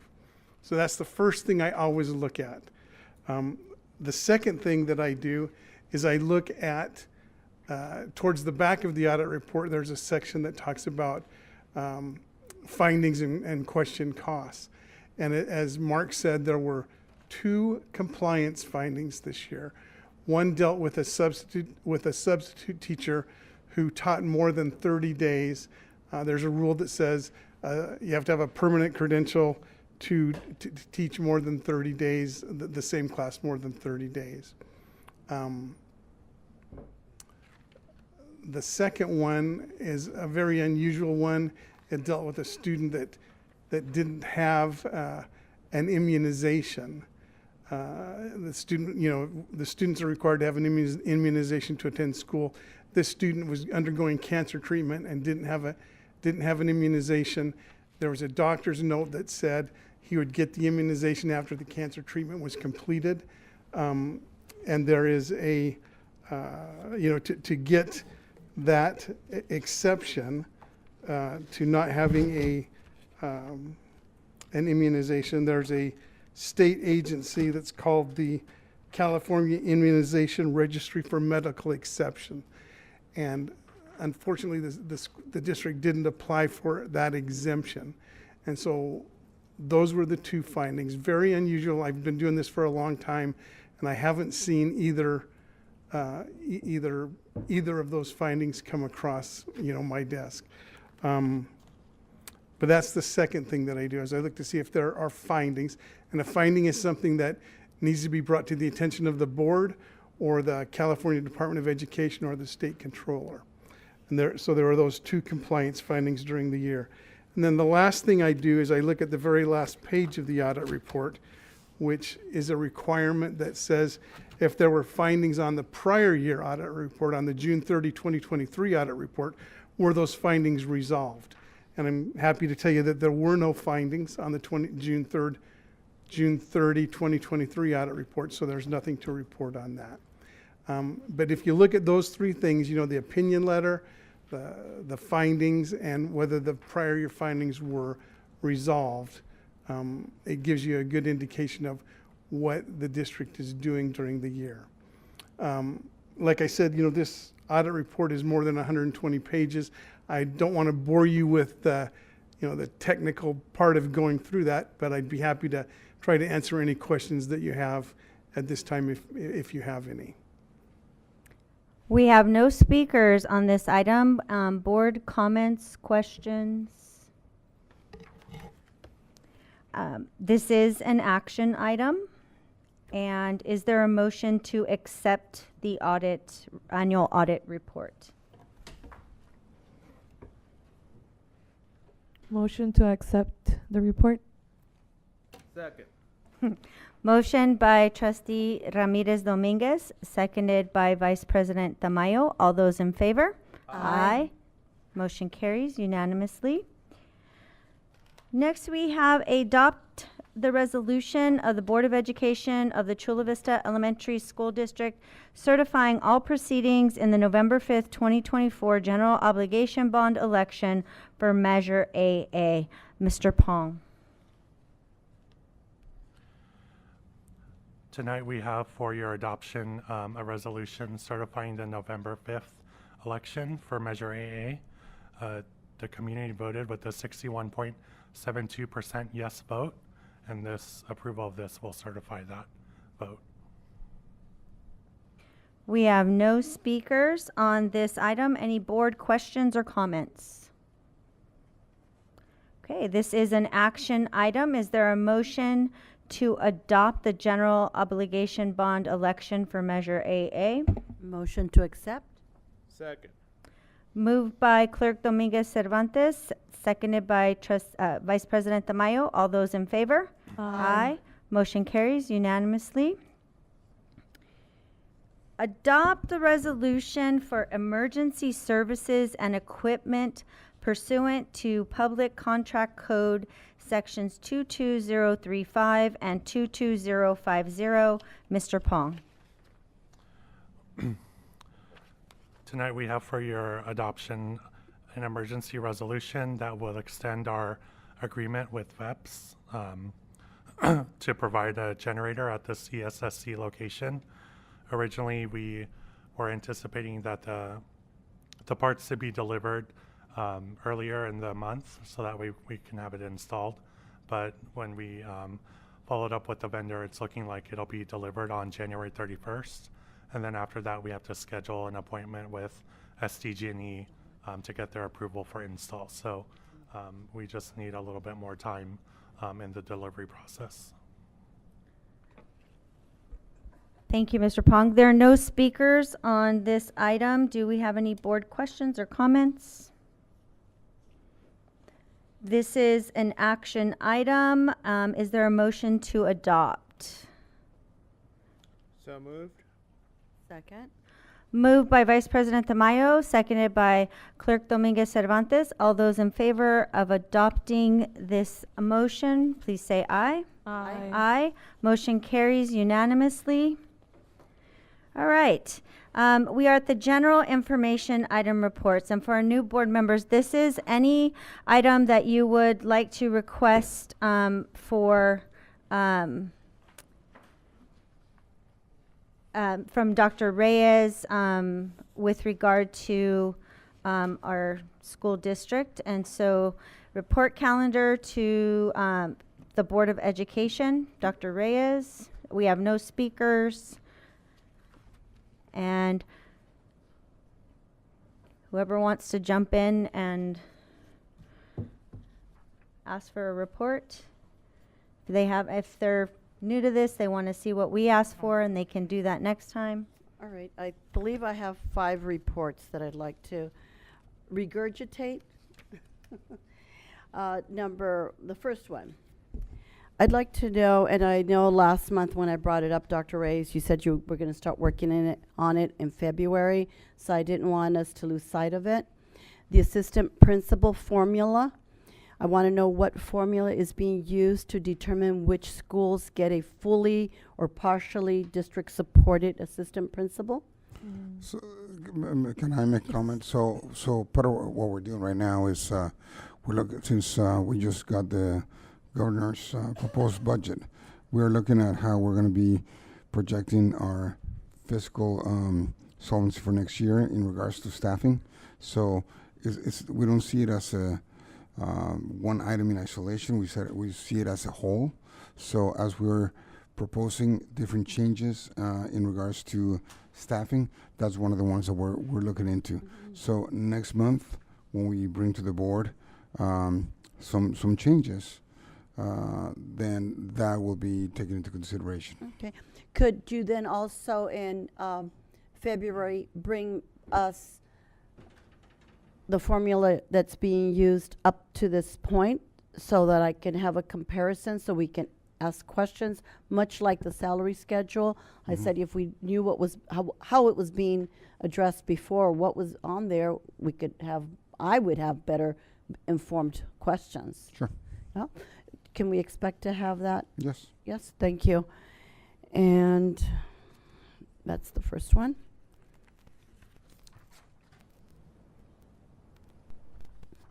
The Title I money. Thank you, Mark. He did send it to us like a month and a half ago. And what I want to know is I want a report that captures the parameters, the criteria that's being used for this money.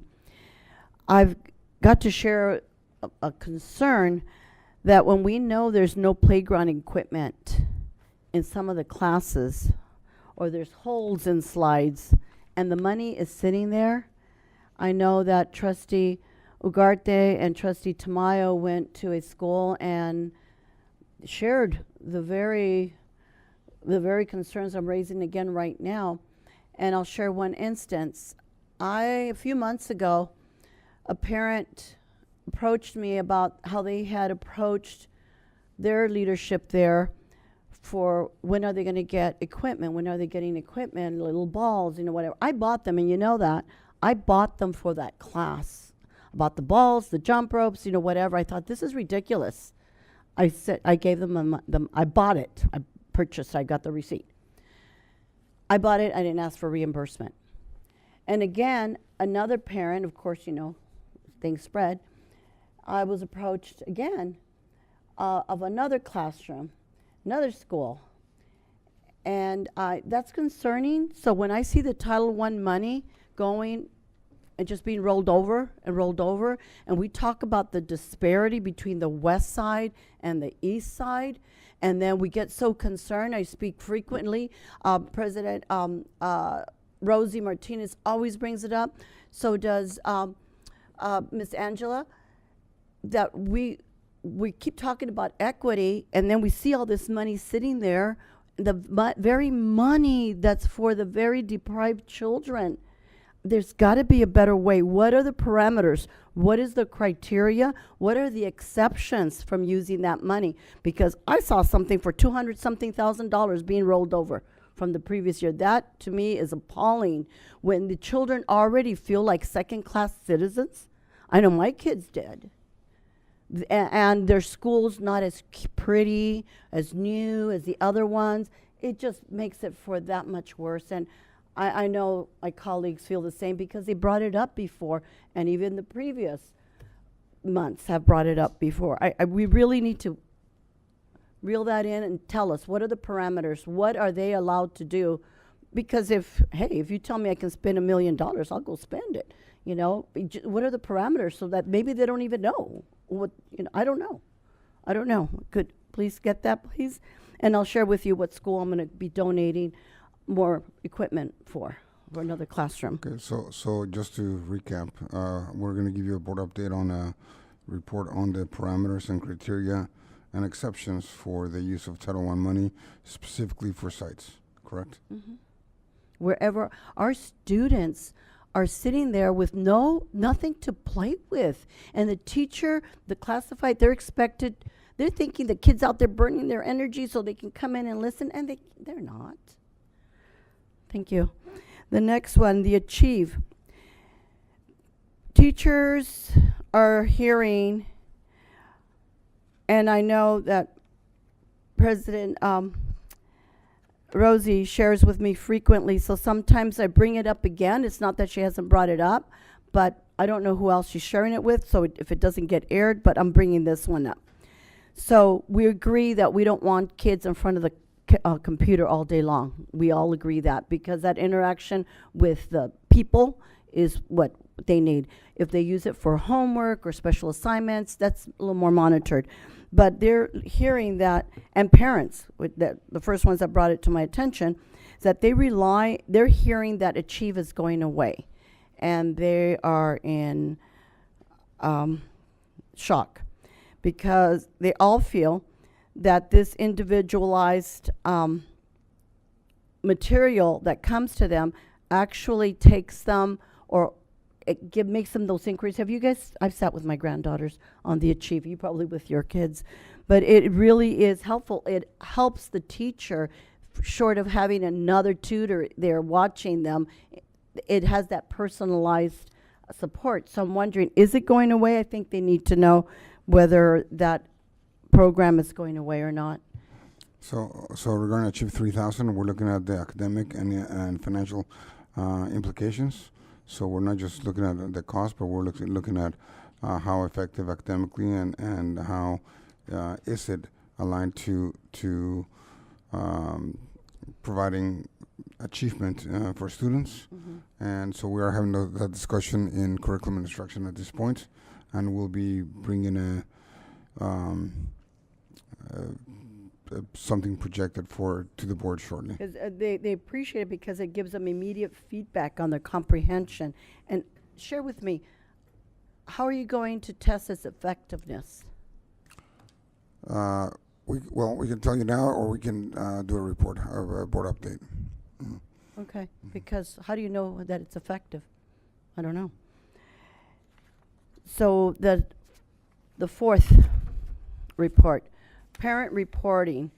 They're reporting that the testing, when the parents get the reports from the teachers, the parents are depending on the teachers giving it instead of it's not being mailed out to them like it used to. So parents are depending on the teacher to provide them this information, but the scores mean nothing to them. If it says whatever it says, there's no key to let them know what that score means. So they give the report, it has a random number on there, it means nothing to the parent. So if the child is, they don't know if the child is way ahead, barely ahead, are they way below grade level, or barely missing the mark? And you guys have little ones, I think you'd want to know if, are they barely making the mark, or did they hit it? And all of this, this whole time, you know how, and I've seen it on our website, and the teachers send it out, you know, to tell the parents, you know, put them to sleep early, make sure they eat good, you know, make their breakfast. And they work on it, so the parents want some feedback on how they did on these testings. So like the report cards, the number 4, it meets, exceeds, and meets. It doesn't differentiate between students performing above their grade or a student who barely made it. How does 2, approaching, differ from a 3, nearly met? This is a disservice to parents who are relying on educators as the experts to tell them how their child is doing. There's no uniform standard across the district.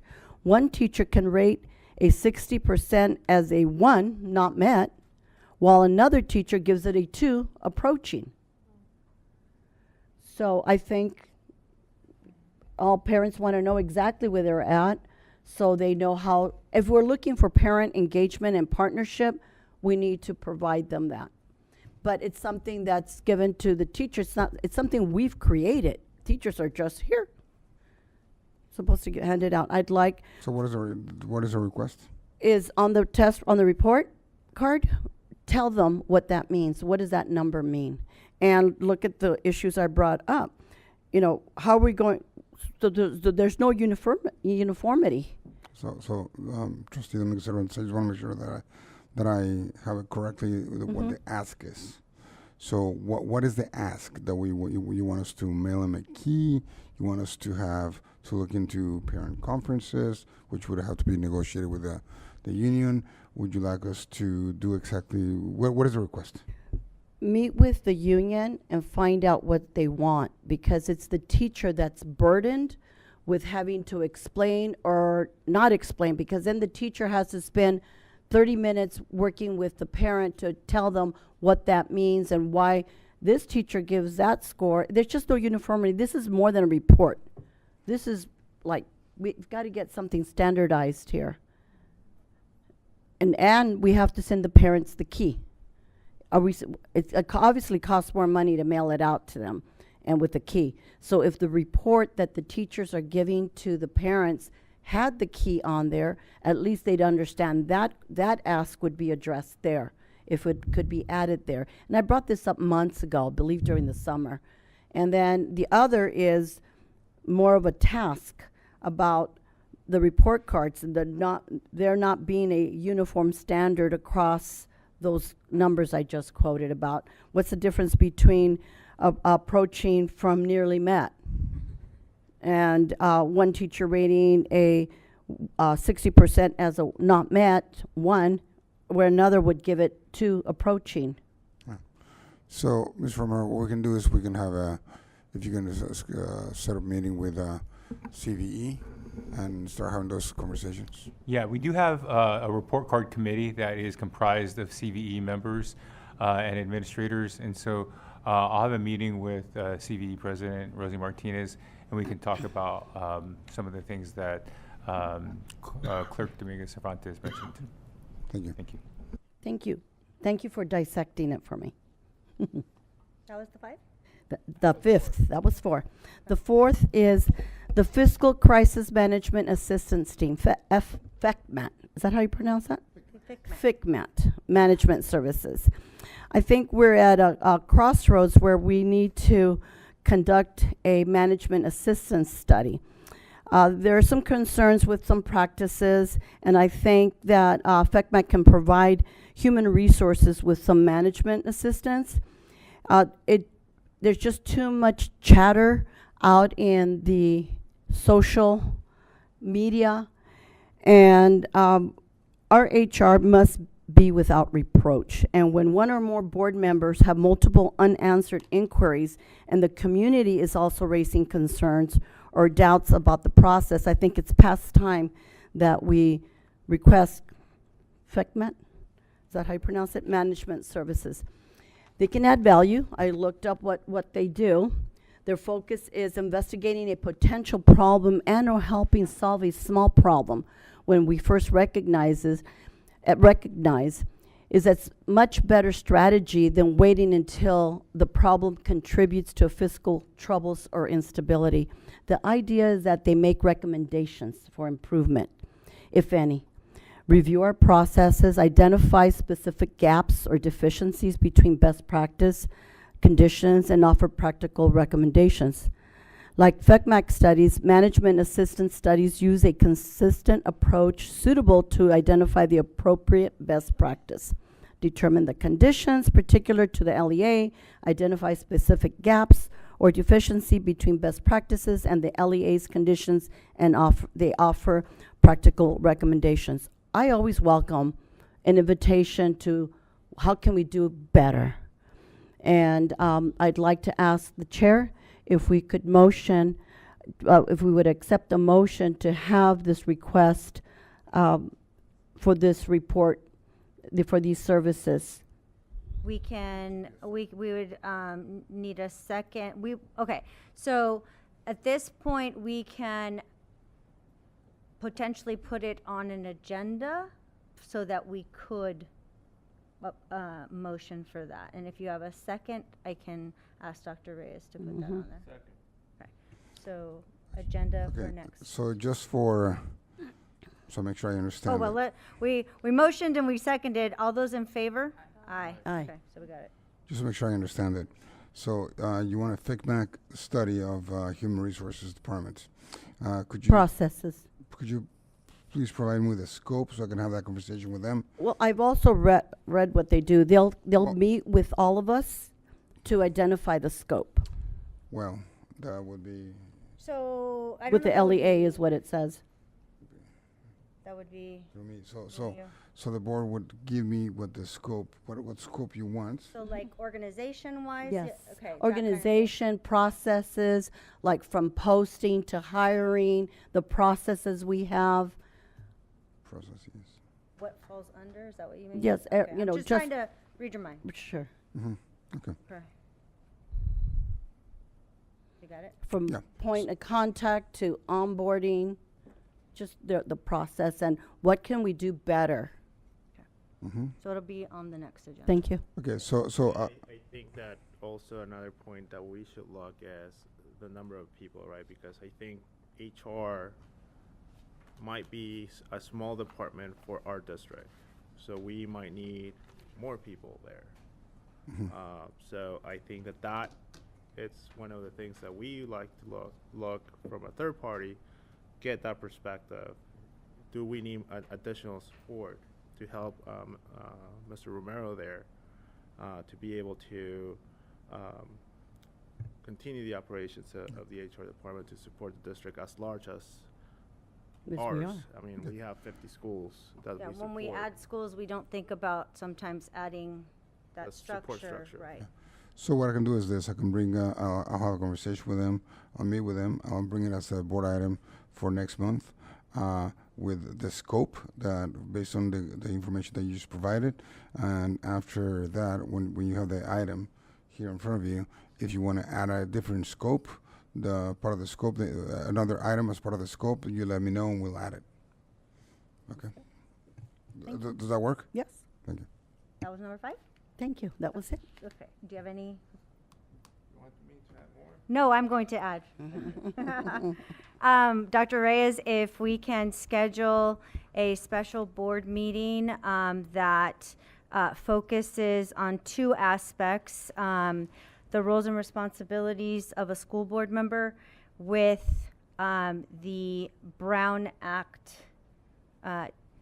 information as well.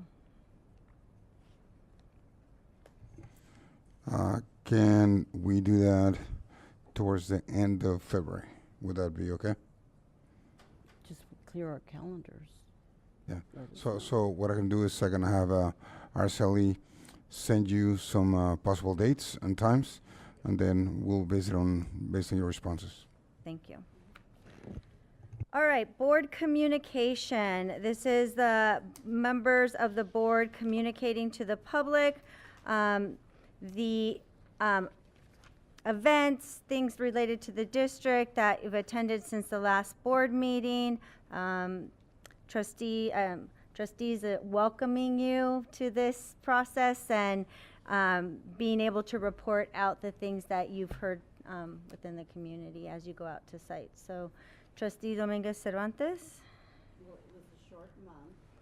It was a short month with everyone having a nice break, but I don't think our union presidents get breaks. Because when I talk to them, they've already met with quite a few people. But we had a DAC-DLAC meeting yesterday that I attended, and it was rather informational, the different programs we have with our lead programs, and that was good. And what I did ask was, did Mr. Caballero leave? But about when you post the application to let the parents know, because some of the calls we get is, I didn't know it was up, now I didn't, now it's closed, the opportunity to enroll their children. So I went there, appreciate our union partners. I met with both union partners. I'm looking forward to the day that our associate principals give me a day to meet. And that's probably my visit. I've met with some parents with some of the concerns that I've already shared here. That's it. And I appreciate our speakers for coming out and sharing their concerns here as well. Thank you. Thank you. Vice President Tamayo, did you go anywhere? I didn't go anywhere, but I do want to welcome our 2 newest trustees, Trustee Ramirez Dominguez and Trustee Tolson, to the show. So obviously, there's times that these meetings go a little bit longer. This is not normal. That's not our goal. But that is not our goal. Our goal is to be as efficient as we can, while still making sure that we're asking the appropriate questions and making sure that we have the appropriate information to make decisions that not only affect all our students but also our staff. So welcome, and I want to welcome back all our staff from the break. I hope that you had a nice break during the holiday season and enjoy time with your families. As Trustee Dominguez Cervantes said, it seems like the union presidents didn't take a break because they were calling with different ideas, perspectives, and issues. So I want to thank for that feedback that you provide because that helps me understand a little bit more the issues and the questions that I need to ask here in the dais. So thank you, and I'll pass it on. Thank you. I'll start by echoing that. Our three associations in the district, I appreciate your comments, and I listen, and I especially like the professional and collaboration aspect of working with the association presidents. One thing I got to do right before break, and it was the most fun I've had in a while, was I got to go to Career Day at Los Altos. And I was the most popular Career Day person because I brought stickers. Oh, wow. And I didn't let them have just one sticker. I let them have many stickers. And so that was very fun, very exciting for me. The students were, I was a little bit nervous because the grouping was second graders with fifth graders in the same room. And that's a very different attention span. So I was really happy with that, and I was excited to be there. And they all now know that Dr. Reyes's bosses have been at Los Altos, and so they're going to ask you who your bosses are. Yes. Oh. But welcome back, everyone, and I look forward to a great ending of the second part of the year. Dr. Reyes, it's your turn. All right. First, I want to welcome our new trustees. Thank you. First meeting done. Done. Check. Yeah. So welcome. I know it was probably some of the things were new to you. However, you'll get this, by within a month or so, you'll get it. And we're very fortunate to have you here with us. So welcome. I also want to thank our union leadership. Thank you for staying, for being partners in the work that we do, as well as our teachers and everybody else. And my incredible cabinet and everyone that supports all the work that we do. I know that you spend a lot of hours working and making sure that everything is done the way it's supposed to be. We're looking forward to a new semester, for a great second semester, and we're looking forward to a lot of student success and achievements. Thank you. Thank you. The next regular meeting of the Board of Education of the Chula Vista Elementary School District will be held on February 19th, 2025 at 4 p.m. for closed session and 6 p.m. for the open session. Do we have a motion to adjourn this meeting? Motion to adjourn. Second. Moved by Clerk Dominguez Cervantes, seconded by Trustee Ramirez Dominguez. All those in favor? Aye. Meeting adjourned.